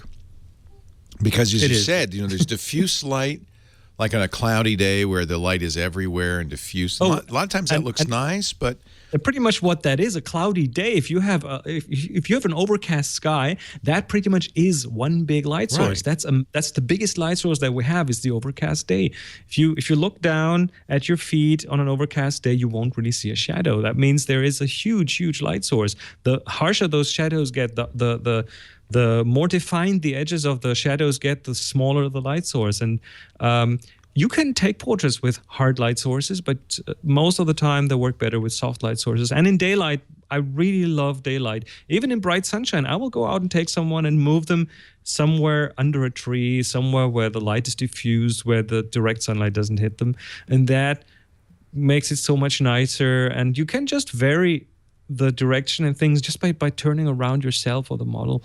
So there are just so many ways to vary this and make it a really versatile light source, the daylight, just by moving pretty much. I mentioned before I have this thing called a Lume Cube, which is a portable battery-powered, very bright LED, and actually has different settings, so you can change it from super bright, you can have it flash, it can be Bluetooth connected, so you can have it flash at the special times. And I carry this around because this is a single-point light source that really helps with a camera phone, and I love portraiture where there's a single light source off to the side, you know? And one side is in shadow and one side's bright. There's something about that. A window is perfect for that, right? You pose somebody next to a window. Here's a little trick. You hold your smartphone in one hand, you hold that light source in your other hand, and it is kind of still a bit of a point light source. It's kind of harsh, but take a thin sheet of tissue paper and wrap it around it. You can soften it, and then you will soften it, and then it'll become a bigger light source, and it'll just be a perfect way to experiment. It is on your table. Just this one little point light source. I love this thing. I carry this around with me, because what's really you don't want is an on-camera light source like your flash, because it's the same place the camera's coming from, and that's when you get red eye and this flattening Unless you have an effect. on-camera flash and you move it, sometimes you can rotate the head bounce so it it off doesn't. The ceiling, or bounce it off a ceiling of a wall. Just be careful; it's not a green wall. And everybody looks sick. Chris is a great photographer. You can find out more on his podcast, Tips from the Top Floor. He also does wonderful workshops. DiscoverTheTopFloor.com is the website for that. And each month he assigns us a little homework, which is really just an excuse to get out there and take a picture. Each month we are asked to take a picture with any camera you've got, including your smartphone, that illustrates a word or a concept, and then upload it to our Flickr group, the Tech Guy group on Flickr. And he'll pick 3 in a couple of weeks. We're about halfway through. What is the assignment this month? The current assignment is water. Wawa. And we're not going to say what that means. Doesn't have to be a picture of water. Just something that it says water in some way. Water job you're doing, Chris. So here's the deal. Again, take that picture, tag it with the word water, upload it to our Flickr group, and Renee Silverman will welcome you if you're not already a member, and accept your photo into our assignment category, and then Chris will pick a few, and we'll talk about them in a couple of weeks. Thank you, Chris. Absolutely. DiscoverTheTopFloor.com. We're going to take more of your calls. Discover LeoTheTechGuy.com. No, it's thetechguylabs.com. TechGuyLabs.com. And we will go back to the phones, answer more questions in just a little bit. Also, some good news if you have an iPhone and you had a third party repair it. Apple has a response to the error 53. We'll talk about that. Leo Laporte, the Tech Guy. Thank you, Chris. All right. I will be here. Let me just check my calendar. Yep, I'll be around next Sunday with part 3 of the People Photography thing. Next week. All right. Thanks. Talk to you then. See ya. Bye-bye. Take care. Leo Laporte, the Tech Guy. 8888 Ask Leo is the phone number. We had mentioned, I think last week we mentioned error 53. This was kind of a scary error owners of iPhones experienced if they got their iPhone fixed at a third-party repair shop. Well, there are lots of them everywhere. And, iPhone screens break easily. You go in, $99, the guy puts a new screen in. There's a little bit of a problem if you have an iPhone with a fingerprint reader, because the fingerprint reader gives access to what the Apple calls a secure enclave, where your, secret stuff is stored. And once somebody modifies the screen, even if they don't modify the fingerprint reader, the secure enclave is no longer attached to the fingerprint reader. And more significantly, people experienced when they updated the phone, the phone would crash with an error 53 and not be rebootable. That'd be it. It'd be dead. It'd be a brick. We call them bricked because it's no more useful than a brick. People thought, oh, this is an anti-competitive move by Apple to prevent people from going to third-party repair stores. See, when you go to the Apple store and get that screen repaired, they repair the fingerprint reader to the secure enclave and everything continues on normally. Of course, here's a security issue. If you've had somebody repair your phone, and they may have put, bad stuff in there, but that's not why Apple did it. It was a mistake, and Apple has apologized. It was not an anti-competitive move. It was just a mistake. Apple has apologized. They've released an updated version of iOS that fixes all the phones disabled by error 53, and they will prevent future unofficial repairs from bricking phones. So now, the Touch ID won't work, but that's right? It shouldn't because it's been compromised. It hasn't been. It needs to be repaired with the enclave, which presumably you could get done in an Apple store. But the phone will work. They said the error 53 was something they created for in-house use, and it should never have been seen in the light of day. So there is as a page. I'll put a link in the show notes at techguylabs.com. You probably won't see error 53, but if you did, good news. There's a fix. And going forward, it's not going to be a problem. Case closed. And Apple said, we're sorry. That wasn't what we meant. It was kind of my theory was this was a mistake, that they didn't do that on purpose. 8888, these things happen. Software's hard. 8888, ask Leo. Chris is in Renton, Ohio. Hi, Chris. Leo Laporte, the tech guy. Hey, Leo. How's it going? It's going great. How are you? Not too bad. Hey, I've been watching you for a long time, ever since ZDTV. Thank you. I'm here, please. Thank you very much. I appreciate your watching. Yeah, no worries. Hey, do you do much with Linux or anything? I do. I use Linux Mint on several computers. In fact, one right here, because I love it. Yeah, Linux Mint's the best. And by the way, others are using it, maybe not unknowingly, because if you use a Chromebook, Chrome OS is built on Linux, and if you use an Android phone, Android is built on Linux. So Linux is everywhere.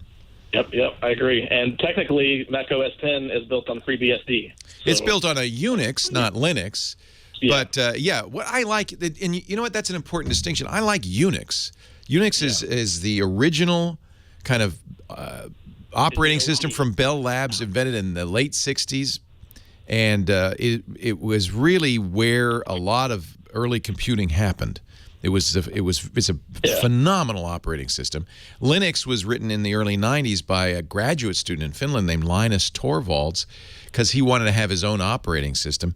He did an interesting thing. He said, I'm going to trademark the name Linux. Linus is Unix, but I'm not going to hold on to the source code. I'm going to let others modify this. This is in early days before the internet was widespread, but it happened right about the same time as the growth of the internet. Suddenly, there was a free operating system everybody could work on, contribute to, and it became an amazing force.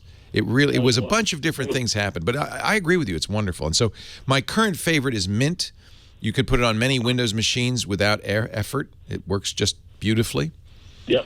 But there are many, many, many, many flavors of Linux. Yeah, there is. I mean, there's Mint, there's Ubuntu, there's a bunch of different things. And even on Mint, there's a bunch of different types of things you can do as well. That's right. XFCE, Cinnamon, KDE. I use Cinnamon. I like Cinnamon. I feel like Cinnamon is a very familiar experience. Anybody who's used Windows will feel very comfortable running. Ubuntu, too. Mint is based on Ubuntu. It's kind of Ubuntu Plus. That's another nice thing that happens. Somebody can put a lot of effort, as Mark Shuttleworth did with creating Ubuntu, but because it's open source and it's an open source license, anybody could take it, modify it, and that's what the folks at Mint did. And they said, well, this is a great start, but we want to add some features, and they did, and it's marvelous. I really am impressed with what they've done. I definitely agree. So I'll get on to my question here. Did you hear that Linux Mint the ISOs yesterday? Yeah. There were a few select people Let me explain what happened. A bad guy, a hacker, Linux Mint, the main website is served on WordPress. And by the way, this is one of the reasons I moved off of WordPress. There are bugs fairly frequently. Bugs sometimes that can cause the site to be compromised. You have to work pretty hard to keep up on all the security fixes on WordPress. And you need to if you use WordPress in a self-hosted site because there are lots of flaws. People are banging on it pretty hard. So apparently there was a flaw. A bad guy was able to modify the website so that when you downloaded a copy of Linux Mint, you didn't download it from them. You downloaded it from another country, and it was a modified version that had a Trojan horse in it. Now, fortunately, Bulgaria, actually. Yeah, it was out of Bulgaria. They know where it went. The good news is not very many people downloaded it, and it's important when you download Linux, and it's a kind of a geeky step, but there's a way to verify that what you got is what they intended that you get. It wasn't modified, and it's kind of a good idea to do that using what they call MD5 hashes. And so that's how it was discovered. Somebody downloaded it, didn't match the hash, they contacted Mint. The good news is the Mint project's very open about this stuff. They immediately blogged. They said, we've fixed it. Then it happened again. They fixed it again. And they've told everybody how it happened, what happened. So if you downloaded a copy of Mint yesterday, an ISO of Mint, make sure you got the right one. Check that MD5 hash. Or download it now. Re-download it now because it's okay now. Yeah, I'm glad you brought that up. Yeah, for sure. I'm on a Google Plus community, and on Google Plus, we're called Tech and Coffee, and we're all really big, like Linux nerds. I will join it. Tech and Coffee. I like the name. Yeah, Tech and Coffee. We're about 40,000 members. Wow. Strong, and we have a daily hangout with anywhere from about 5 to 10 people usually in the hangouts. So. Well, I will join it. It's a TECHANDCOFFE. That's our site. It's techandcoffee.info. Nice. Yep. And how do you find Google Plus these days? Plus.google.com. No, but I mean, how do you like it? how do I like it? I feel like Google has kind of abandoned it, to be honest with you. It's good because I have a little extension that allows me to share directly to Twitter, which in turn shares directly to Facebook. So you just share once and it goes everywhere. Yeah, I share it to Twitter, and then Twitter copies it over to Facebook, and it links back to my G+. So you don't really have to hang out on G+. Nope. Yeah, it's a shame. I really had high hopes for Google+. I was all in on it, but the man who created it left Google, and Google kind of lost, as often happens with Google, kind of lost interest and moved on. And the site has kind of descended almost now into a haven for spammers and just kind of useless comments. But it's good that you've got a community going there, because that's one place you could follow that you would know there'd be good content. Yeah, we've been around for about 4 or 5 years so nice. far. Yeah, so, we have a community there as well. We have a tech guy community and a Twit community, but I just have to say I don't go visit Google Plus just in general much anymore because it just has lost its mojo as far as I'm concerned. Yeah, that's the tech. That's the way of the world in tech, right? Yep, 6 months and it could be gone. That's why it's amazing that Twitter and Facebook are so strong. Yeah, that's true. And even Twitter's under some threat of fire right now. Yeah, they're on fire. There you go. Hey, that's good and bad. Hey, thanks for the call. I appreciate it, Chris, and thanks for the reminder to let people know. I don't know if very many of you use Linux, but you might want to take a look at it. What I did is I took an old Windows machine that I didn't want to upgrade to Windows 10, and you could just download Linux Mint for free, and just Google Linux Mint. You'll find it very quickly. Put it on there. It worked out of the box. Everything worked. The camera, everything worked. The mode, the Ethernet cards, the sound cards, and it kind of gave new life to an old machine. That's one of the neat things about Linux. 8888 Ask Leo. That's the phone number. Website techguylabs.com. You know what we'll do? We'll put a couple of links to Linux resources on the website for people who are interested. We're going to take a break now for news at the top of the hour. More to come. Another hour ahead of the Tech Guy Show. You stay right here. Our show today brought to you by my favorite bookstore. Of course, you know me. If I have a favorite bookstore, it's got to be online, right? Ooh, this is even better. This is audiobooks online. I remember when I first discovered audiobooks. I was commuting back and forth to San Francisco, for Tech TV in the late 90s. And I was tearing my hair out because, the traffic, I was doing it at rush hour. Traffic could be so bad. I'd be 4 hours every day, between 2 to 4 hours every day driving. And there's only so many times you can listen to Hit Me Baby One More Time before you just go, I can't listen to the radio anymore.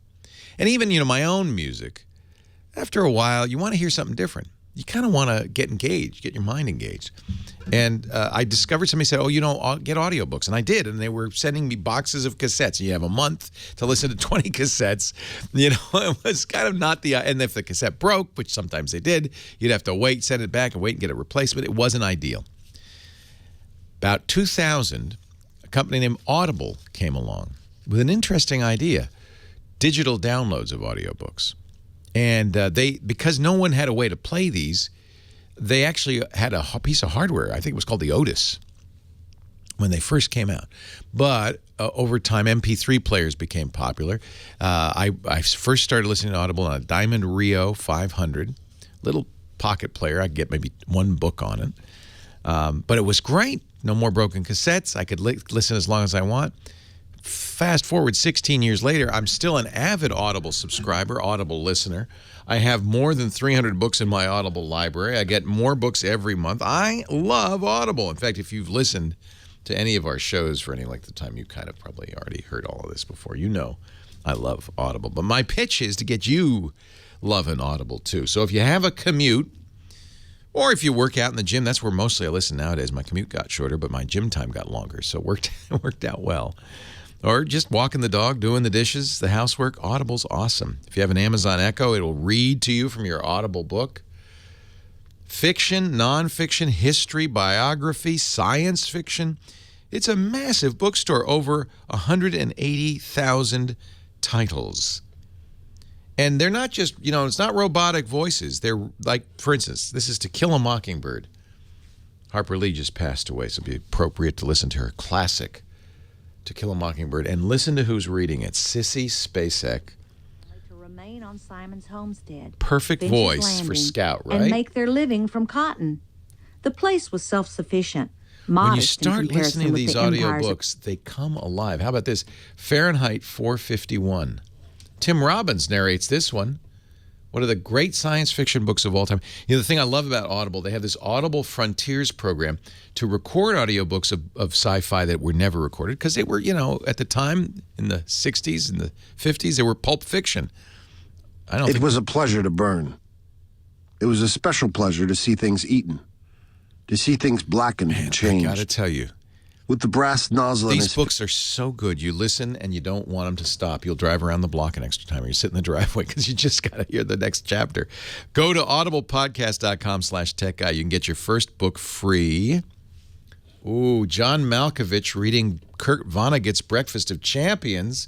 I'm doing all the movie stars. A lot of the readers are not well known, but they're great. Great narrators. Let's listen to this here. This is a tale of a meeting of two lonesome, skinny, fairly old white men on a planet which was dying fast. Malkovich. Oh my gosh, that's hysterical. audiblepodcast.com/techguy. Here's what you're going to do. You're going to go there. You're going to sign up for the Gold account. That's a book a month. Subscriptions are really the efficient way to get Audible books. There's always deals, too, so you can add to it.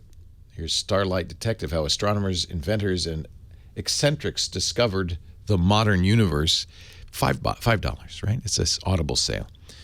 So don't, pick a book you really want to hear. And you don't pay anything for the first month. You also get the Daily Digest of the New York Times or the Wall Street Journal free. That's part of any subscription. If you cancel in the first 30 days, you'll pay nothing. The book is yours to keep. But I don't think you're going to cancel it. Let me show you my library. The nice thing about Audible, once you buy a book, it's yours. You're building a library.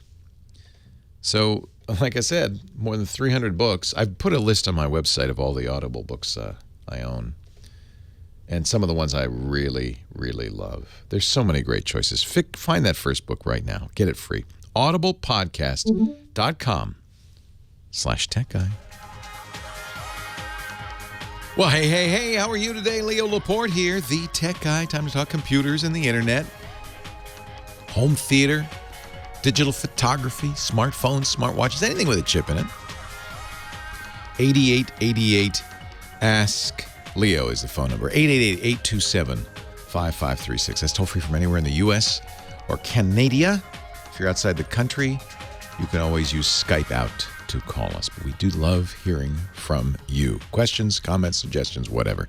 The website where all the links and things I mentioned, and I always will say, I'm going to put that on the website because it's easier sometimes to just give you a link. But they're long, and I don't want to give them out on the radio. You don't have to remember anything, write anything down. Just remember one thing. You don't have to remember the phone number or the chat room address or anything. It's all there. TechGuyLabs.com. And you know what? I don't make you sign up. I don't make you give me your information. I don't ask for anything. It's just an open website. You wander in, use what you want, and leave. That's fine. TechGuyLabs.com. Chris in Miami. Hello, Chris. Leo Laporte, the tech guy. Hey, how do you get in so often?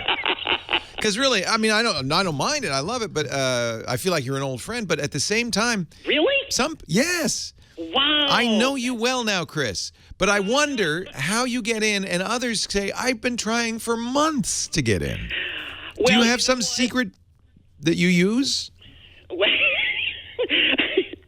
I go to the crystal ball before I call. I know what you do. You start at 5 a.m. and you just keep. No, the trick, and you probably know this, is as soon as I hang up on somebody, that's a line open. Yeah, I don't do that. Oh. No, but you know what it is, though? I really do take my chance. If I get through, and I've had Heather tell me in the past, you know what, Chris, you've called a couple of weekends already. Can you call back in another week or two?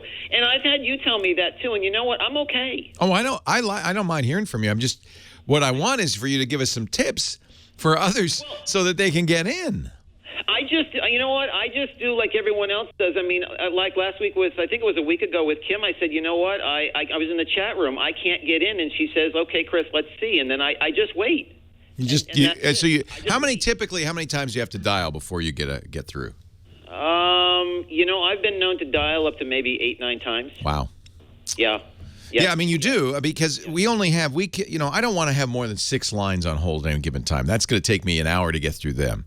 So 6 lines is kind of the maximum.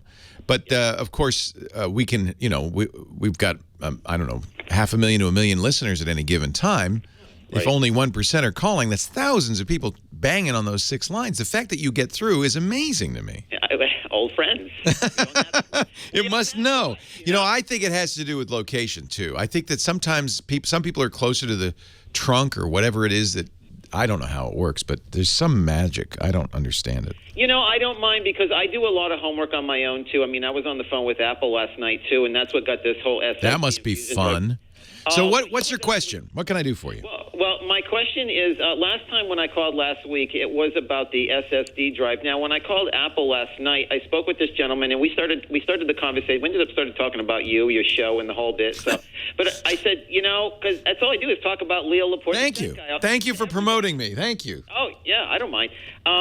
And I said, no, but would it be possible to buy a Fusion drive? And then I was thinking maybe, he says, well, if you get a half SSD and half Fusion drive, you'd probably be in better shape. But I'm looking online. These buggers are like over $1,000 for these drives. So that's what a Fusion drive is, by the way. It's Apple's kind of proprietary technology for merging a spinning drive with a solid-state drive because you get the benefits of both. The solid-state drives are much faster at reading, even much faster at writing. They have no seek time, but they're more expensive per gigabyte, so they tend to be kind of small. So if you want a 3-terabyte drive, you're going to get a spinning drive. So the Fusion drive is looks like to your computer a single drive with some of the speed of a solid-state drive and the capacity of a spinning drive. In my case, I have a 3-terabyte Fusion drive. The problem is it's not as fast as an SSD drive. You're relying on the operating system to figure out which files belong on the fast drive, which on the slow. I personally prefer to do it myself. To have 2, if you can, and you can't in an iMac, but if you could, have 2 drives. Have a fast flash drive for your operating system and programs, and keep your data on a spinning drive. That way, programs load faster, the system boots faster, you get all the benefit of an SSD, you don't need more than 128 gigs or maybe 256 gigs, and you can still have a massive external drive that stores as much data as you want. So that's how I would do it. I don't think the Fusion drive is quite as fast. Okay. And there's issues. For a long time, you couldn't use Boot Camp on a Fusion drive because Windows didn't know what the heck was going on. They fixed that. I saw that show. Yeah, they fixed that. I was that. watching that today. Yeah. Yeah. So they fixed that, but that's like an example. They're doing something under the hood that's a little weird. Intel offers their own version of this. Some Windows PCs will do this. When Intel's is a much smaller solid-state drive paired with a spinning drive. In both cases, it's the operating system and the firmware and the hardware doing the magic to mix the two together. I don't know if it's RAID or I don't think it is. I think it's some proprietary technology. It always makes me nervous when you do something like that. And then what happens if a drive fails? Then what goes where? How does that, what's that? So if you're buying a new computer or building a new computer, get a solid state drive for the operating system so the boot ups are fast, for the applications so they load fast, and then have if you have an iMac, get an external drive and put all your data on that. That would be my preference. Yeah. Well, I have a late 2009 iMac for now, and so that's why I'm wondering if I'm starting to get all this latest stuff, I don't want to start going there and start pulling things out, putting things in there, and then all of a sudden it's like I'm going downhill, like you told the caller earlier. Yes, I think it was yesterday. Upgrade cascade. Yes, yeah, and I don't want to start doing that, so maybe it would be better if I just went out and bought one with a Fusion drive and a solid state already. Well, yeah, I mean, that's normally how you do it. Of course, Apple's Fusion drives are expensive. Okay, yeah, well, they are over $1,000. Yeah. Yeah. So somebody just put a post. This is a 4-year-old post, almost 4-year-old post in the chat room from Computer World on how you can do it yourself. I don't recommend that. No, it's quite the hack. What I would recommend is what I said. Buy 2 different drives, one for data and one for programs, and that way you get the best of both worlds. That's how I do it on all my machines. Which one of those would be external? Or both internal? If you have a PC that you could put 2 drives in, they can both be internal. In the case of an iMac, you buy an iMac with an SSD. You don't have to buy a giant one, so you can save money. And then connect via Thunderbolt or USB 3, which were both very fast. A 3 or 4 terabyte external drive, that's your data. That's all you need. Best of both worlds. Best of both worlds, yeah. That's good. Boots fast. Boots faster than a Fusion drive. And you don't have, every once in a while I'll have little issues with the Fusion drive. I, in fact, just had to rebuild this, I think it's a 2012 or 2013 iMac. I had to rebuild it because the hard drive was acting flaky. And I don't know, at first it wouldn't rebuild because it said Mountain Lion, I won't install that. Sorry, that was the operating system it came with. So I got a copy of El Capitan, and El Capitan handled it. And I think it was a Fusion drive. Was confusing the installer because it wasn't yet fused. So I don't like it when companies do these kind of hacks. Sometimes they call them kludges. Have you heard that term, kludge? A kludge is an ugly solution to a problem. This is an ugly solution to a problem that I probably don't recommend. Much better to have 2 different drives. And cheaper, by the way. Especially modern drives. I just bought a 4 terabyte Seagate drive for $110. They're giving them away. Hey, great to talk to you, Chris. 8888 Ask Leo. Coming up in just a bit, Johnny Jenner, travel guru. He was traveling yesterday when he normally joins us, so he's coming in via the telephone service in just a few minutes to talk about traveling better with technology. 8888 Ask Leo is the phone number. Website, techguylabs.com. I am Leo Laporte, the tech guy. Leo Laporte, the tech guy. A little canned heat on a Sunday afternoon. Thanks to our musical director, Nathan Staten, for livening up the show a little bit here. Dave in Carson City, Nevada is next. Hi, Dave. Hey, Leo. Hey. Welcome. What can I do for you? Well, I'm just bought a recent RV recreational vehicle, a Class A, the big bus. Oh, how fun. Yeah, semi-retired, looking to do some traveling. Oh, man, I'm jealous. That sounds like fun. It should be. If I could put a radio tower on a boat or an RV, I'd be out of here. Well, that's part of the reason I'm calling. I'm looking for a Wi-Fi booster and a 4G booster. Ah. Yeah. So Wi-Fi, where are you going to get the Wi-Fi from? Like campgrounds and things? The campgrounds, McDonald's, some of the other freebie sites. Yeah. So an external antenna, and there are many of these. They're often made for truckers. Some have magnets on them, so you can just go clonk on the metal of the roof. So he's not out there all the time, but you get somewhere because you're not going to use this while you're driving. In either case, well, maybe the 4G you might, but normally Wi-Fi you can't. Obviously, you're not driving. So you take this antenna and you put it on the roof. Clonk, it's got a magnet, and now you're getting great reception. And truckers use these all the time because the Wi-Fi at truck stops is notoriously weak. As for 4G, gee, I don't know. I mean, certainly there are lots of Wi-Fi antennas. 4G antennas, but I don't think you'd need one. I mean, this is designed to kind of work in your car. Your car phone works in your car, right?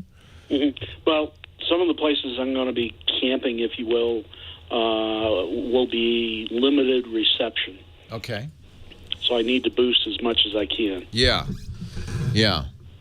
So, let's see here. I'm looking. The chat room says webost.com. W-E-B-O-S-T. We bossed? I don't know. Webost.com. Let me check and see before you go there. No, that's not spelled right, so I don't know. Or we boost. Oh, that makes more... that makes more sense. Let's make it 2 O's, shall we? And see if that works a little bit better.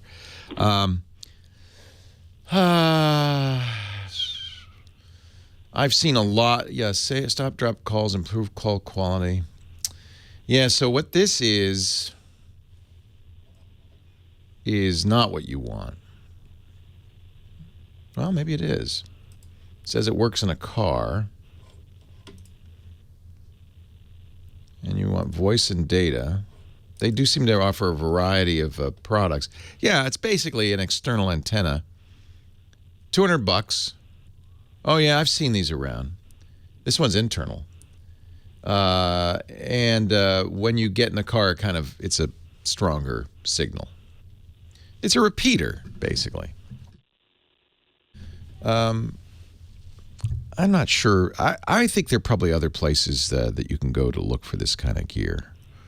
I've seen the Wilson repeater. Some people are mentioning that. That's for cell phones as well.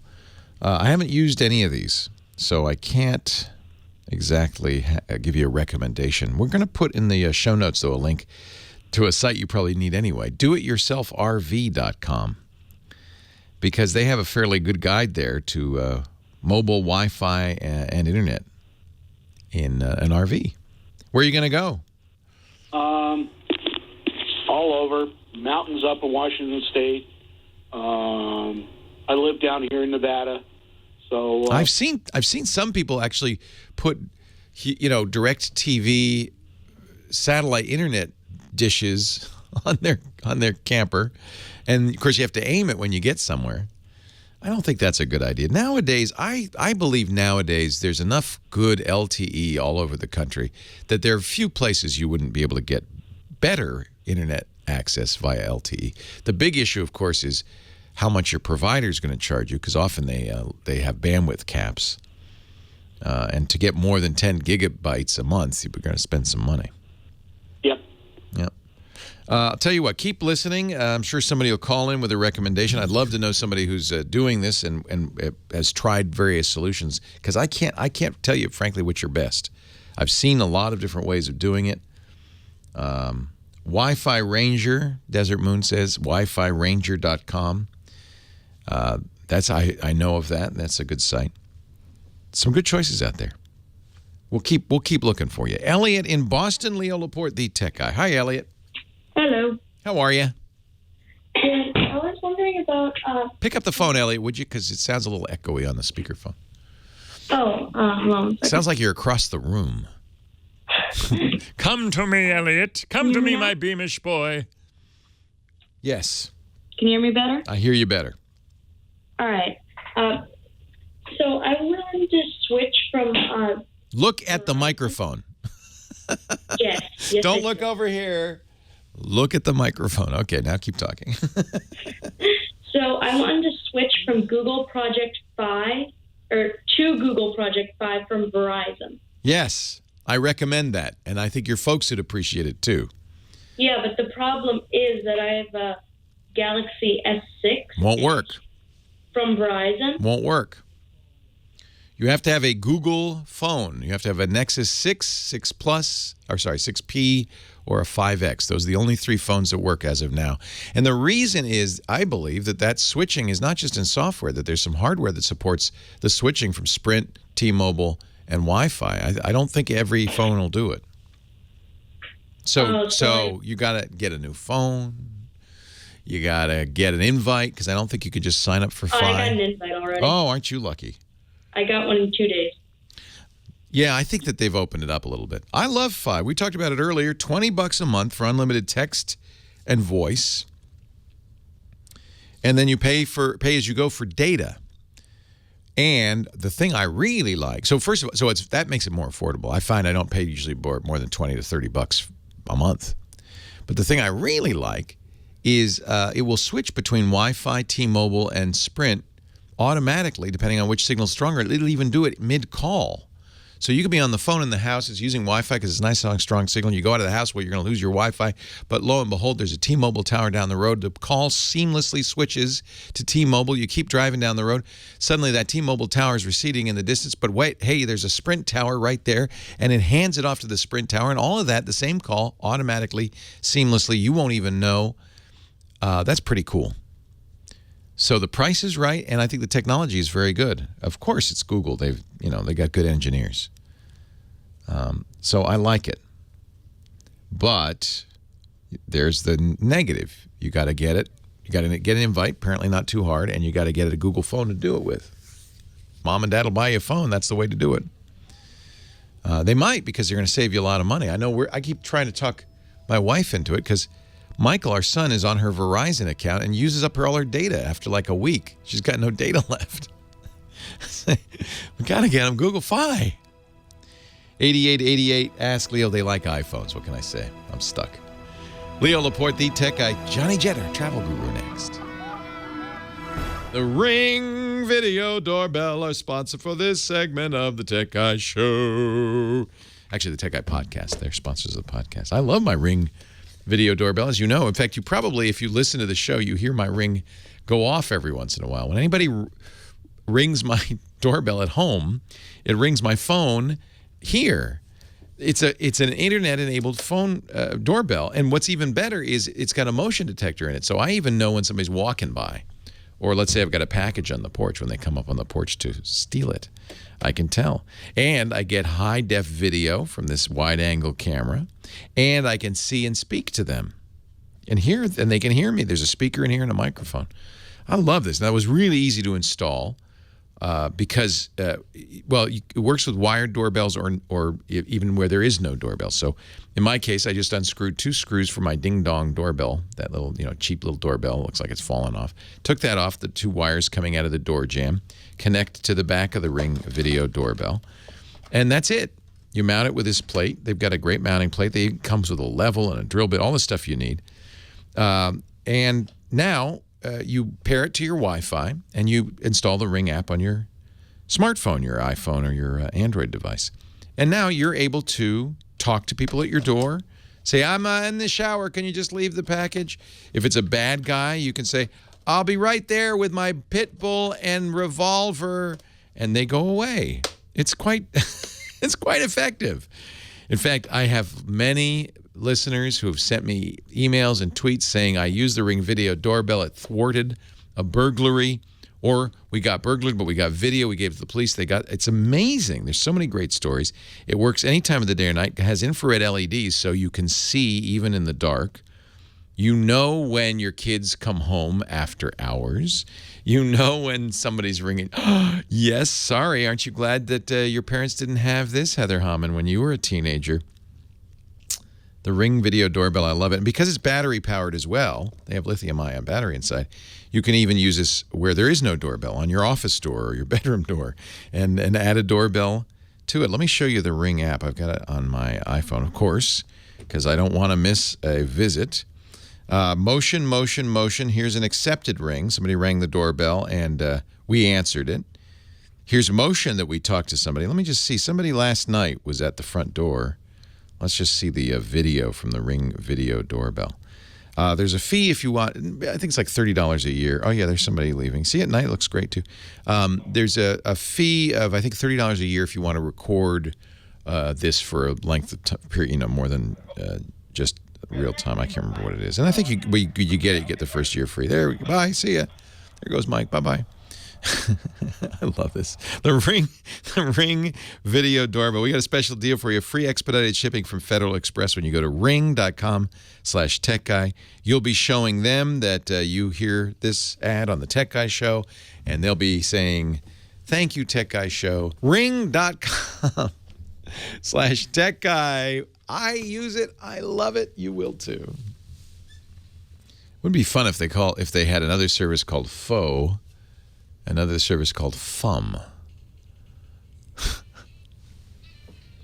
That would be fun. Johnny Jet. How you doing?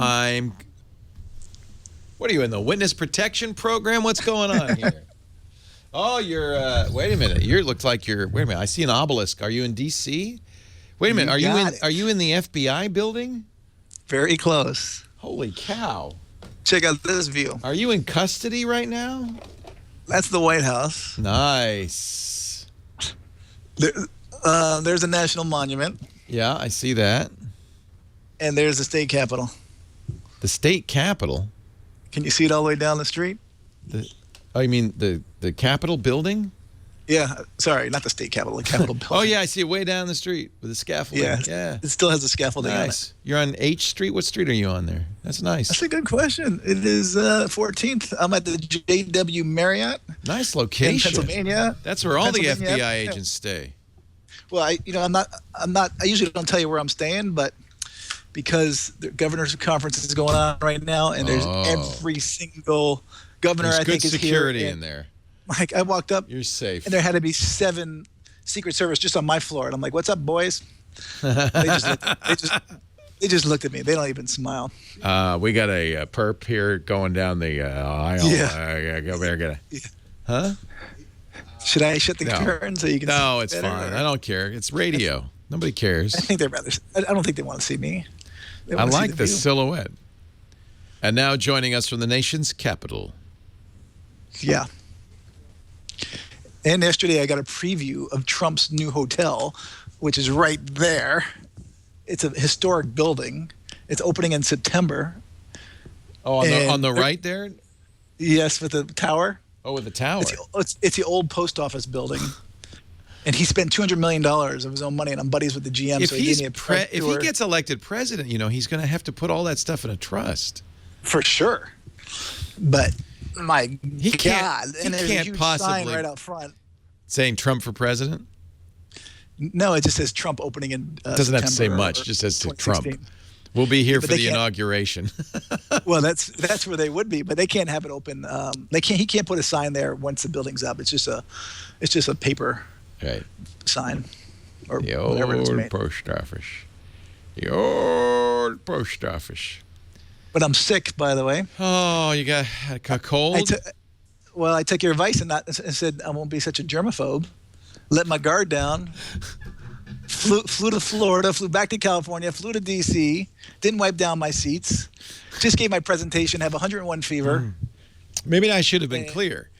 The reason that works is because you get sick. You develop immunities, then the next time you won't get sick. So what you're doing is this is all part of the process. You're getting sick so that you won't get sick again. Yeah. No, be a germaphobe. Go ahead. My dad's just like you. He's like, are you crazy? You're like Howard Hughes. And now I'm sick. Now you're sick. And my wife's not feeling too fresh either, and she's lying in bed. Oh, dear. You're both sick.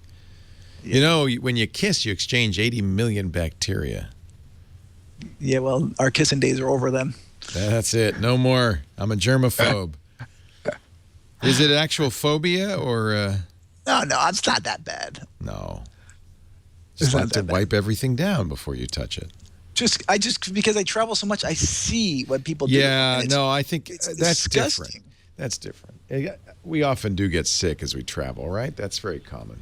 Yeah. No, sorry. And that song means one thing. Johnny Jett is here, our traveling man. He's a world traveler, travels hundreds of thousands of miles a year, and then distills everything he learns into his website, johnnyjet.com, and his newsletter at johnnyjet.com, many newsletters, into his Twitter feed at johnnyjet. And his Instagram posts are fine, too, at Johnny Jet. And by the way, here he is to help us travel better with technology. And where are you, Johnny Jet? I'm in the nation's capital. D.C. D.C. I was just speaking at the Travel Adventures Show, and I'll be speaking at the Bay Area one in 2 weeks. So if you're around the area, Santa Clara Convention Center, I'll be there on, I think it's Saturday, March 5th. What do you talk about at these talks? How to travel like a rock star, how to get upgraded, how to get the best deals, travel tips like using wipes, Clorox wipes, so you don't get sick. Which you wish you had done, I know. So I'm to blame for Johnny's cold because you can hear it. I said, don't be such a germaphobe last week. Yep. So what did you do? You didn't wipe down everything when you got on the plane. I didn't. I flew to Florida with my dad, didn't wipe down the hotel, then flew back to California, dropped my dad off, flew to D.C., and now I'm sick. Don't you know that what doesn't kill you makes you stronger, Johnny Jet? Well, let's hope it doesn't kill me. Because I'm sorry. I apologize. Because I'm sick, I actually have a good app, and this is actually thanks to Dr. Mom in the chat room last week. I was reading the chat room, and she said, check out Stay Connect. So have you heard of Stay Connect? No, what is that? So it's an app for iOS and Android. It's free, and you can control the TV in 600,000 hotel rooms across the U.S. Without touching the remote.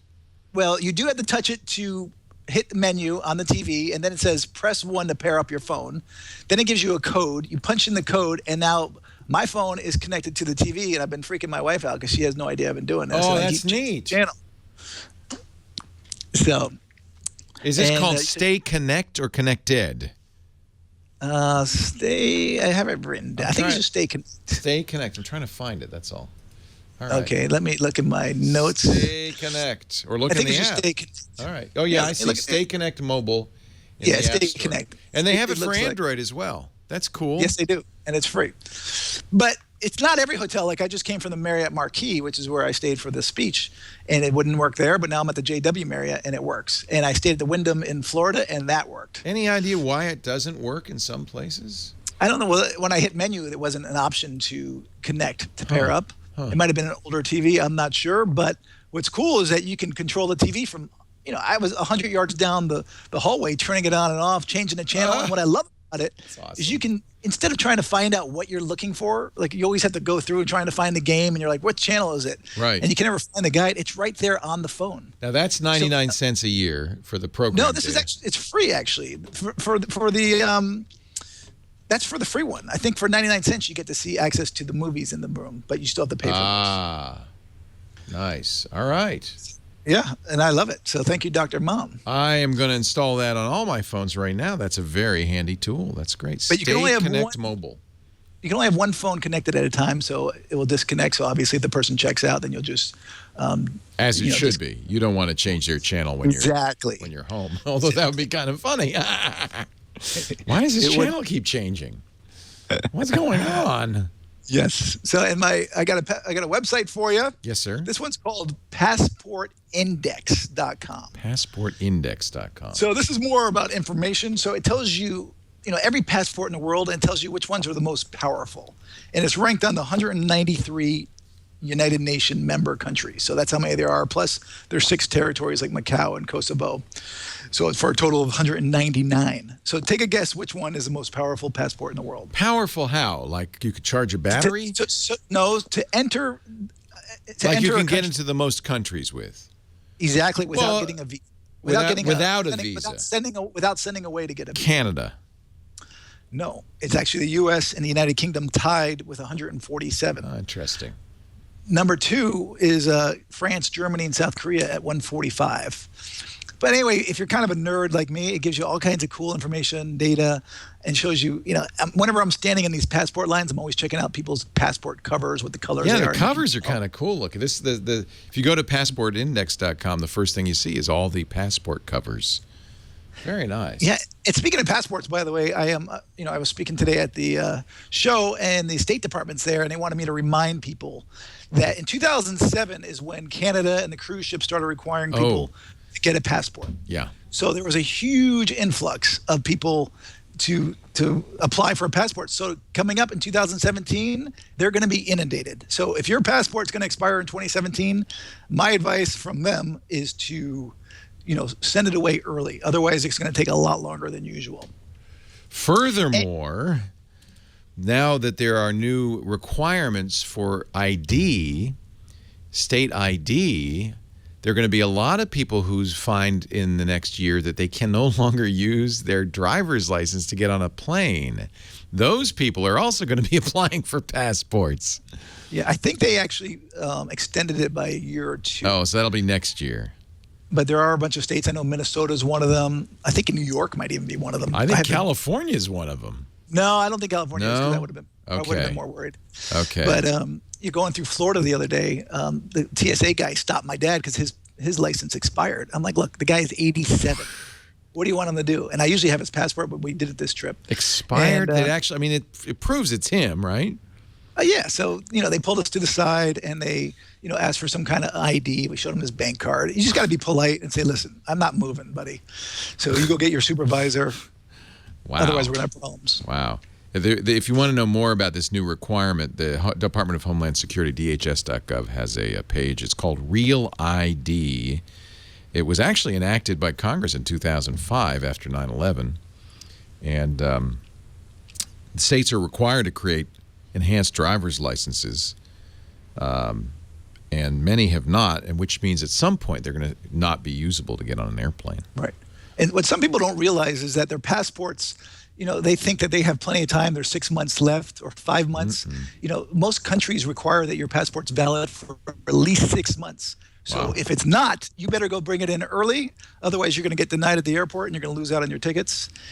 And when you apply for your passport, make sure you check mark the new edition. You can get 52-page instead of 26, and it's free of charge. They're no longer going to let you add passport pages. Yikes. So I found the dates. Starting January 22nd, 2018. It's almost 2 years from now. If your state was not granted an extension, you'll have to show an alternative form of identification, such as a passport. And then starting October 1st, 2020. And which states are they? The only compliant states so far are Michigan, Minnesota, New York, Vermont, and Washington are the only states that currently issue EDLs. Really? California's not in there. So I better get cracking. I think they better get going. And then by 2020, every air traveler will need a Real ID compliant license or another acceptable form of identification. In other words, a passport or some other form of legal ID. Credit card doesn't work, I found out. Well, you can still get through security even if you forget your license or it gets stolen or your passport. You just got to go speak to them and show some kind of ID. I've heard about people just bringing up their Facebook page, and that's good enough. What? Yes. That should not be good enough. That should not be good enough, but I've heard about it. What? JohnnyJet.com, the place to go. If you want to see him speak, I'm sure you post that on the website as well, and you should go see him speak, but only after he gets over the Spanish flu or whatever is bringing up low. Hope you feel better. Take care, Johnny. Thank you. Leo Laporte, the tech guy. I love this silhouette. And even his voice sounded like it was modified to protect his identity. Thanks, Johnny. We'll see you next time. Thank you. Feel better, and I apologize. Don't listen to me. No problem. Ever again. Do not listen to me. I don't know what I'm talking about. Leo Laporte, the tech guy. 8888 Ask Leo. Last segment of the show. I can't believe it. Man, the time flies. Time doth fly. Michael is in Canyon City, Colorado. Hey, Michael. Hey. Hey. Dr. Leo. Yes, sir. You have a thought about this Apple FBI kerfuffle. Well, it seems to me that they pulled a Trump on him. Trump. Is this a verb now? This is good. I like it. What is a Trump? They've been trumped? Well, it's to use the media for free for marketing. You know what? That's exactly what the FBI said. The FBI actually said that. They said, no, this is just a marketing ploy for Apple. Sure it is. Yeah, why would they slip just enough information to get the FBI red flag up so that they'll drag it through court? The longer this goes, the better Apple is going to get out of it. I think they're brilliant. Unless, but could backfire, because if the court continues to hold that they need to crack the phone, we now know that Apple does, in fact, we know it already. I think it's backfired already. Because we now know that Apple can crack any iPhone. But if they crack it, well, now you need the Apple super duper security phone. Oh, you think they'll sell another phone? Yeah, but I don't think anybody would be fooled by that, because they said this was the super duper phone. Well, you got to go with the double super duper.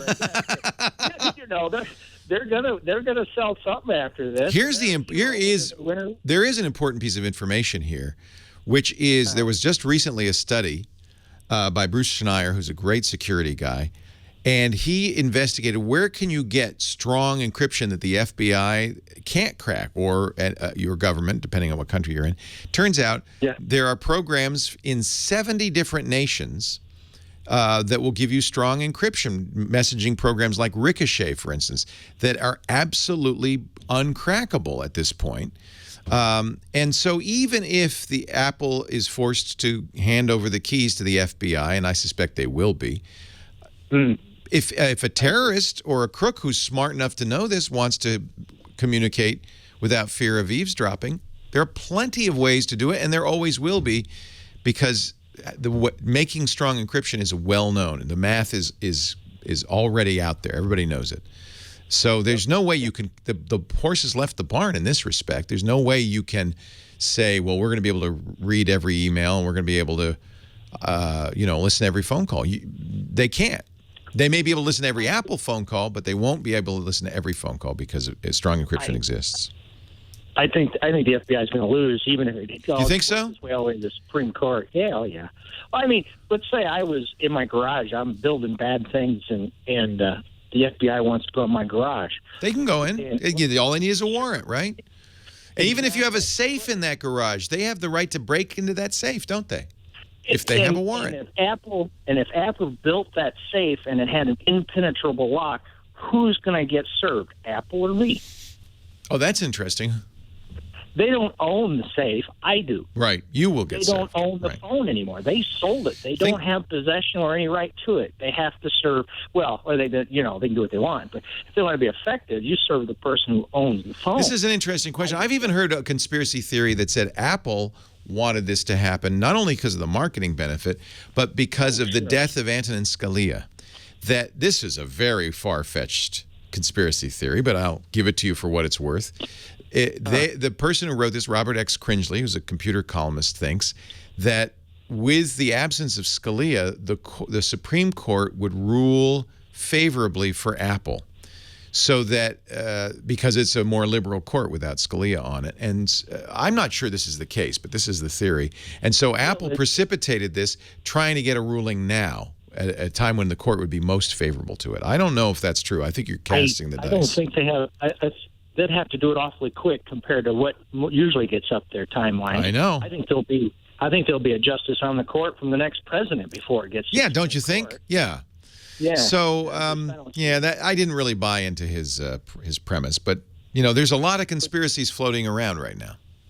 Well, if you take out the cost of what Apple's going to have to spend for this process because of the whole thing, and compare it to what it would cost to have the same impact in a marketing program, everybody knows. You're a cynic, my friend.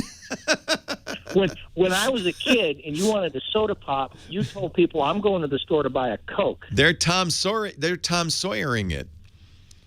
Yeah, when you think of phone, it's going to be Apple. I'm going to buy me an Apple. Yep. That's what they're shooting for. They're going from recognition to a permanent place, as all products in this category are referred to by my name. And that's how you get there. Well, they are a brand name practically, aren't they? Oh, that's for sure. Yeah. But yeah, I'm going to go buy an Apple. Even if you're buying an Android, you're going to go buy an Apple. Even if you're buying a Pepsi, you're buying a Coke. Yeah.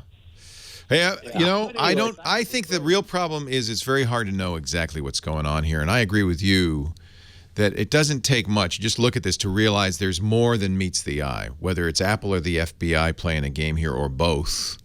And I think you're probably right. It's probably both. There is more than meets the eye. I just don't know. I just don't know. There's a lot of food for thought. Got 145 seconds left in the show. Ed, Crossville, Tennessee, welcome. Good afternoon, Leo from Crossville, Tennessee. Good afternoon. What can I do for you? I have one comment and one question. My comment is that the reason they're going after Apple with this 1780-something ruling... 1793, yes. That's how old the law is they're using as justification. Exactly, and I think it says something about reasonable in there, but I'm not sure. And I don't consider this in any way to be reasonable. Yeah. I wouldn't give somebody the key, the master key to all the Ford cars because, I needed to get in my car. No, absolutely not. So that doesn't make much reasonable sense. I agree.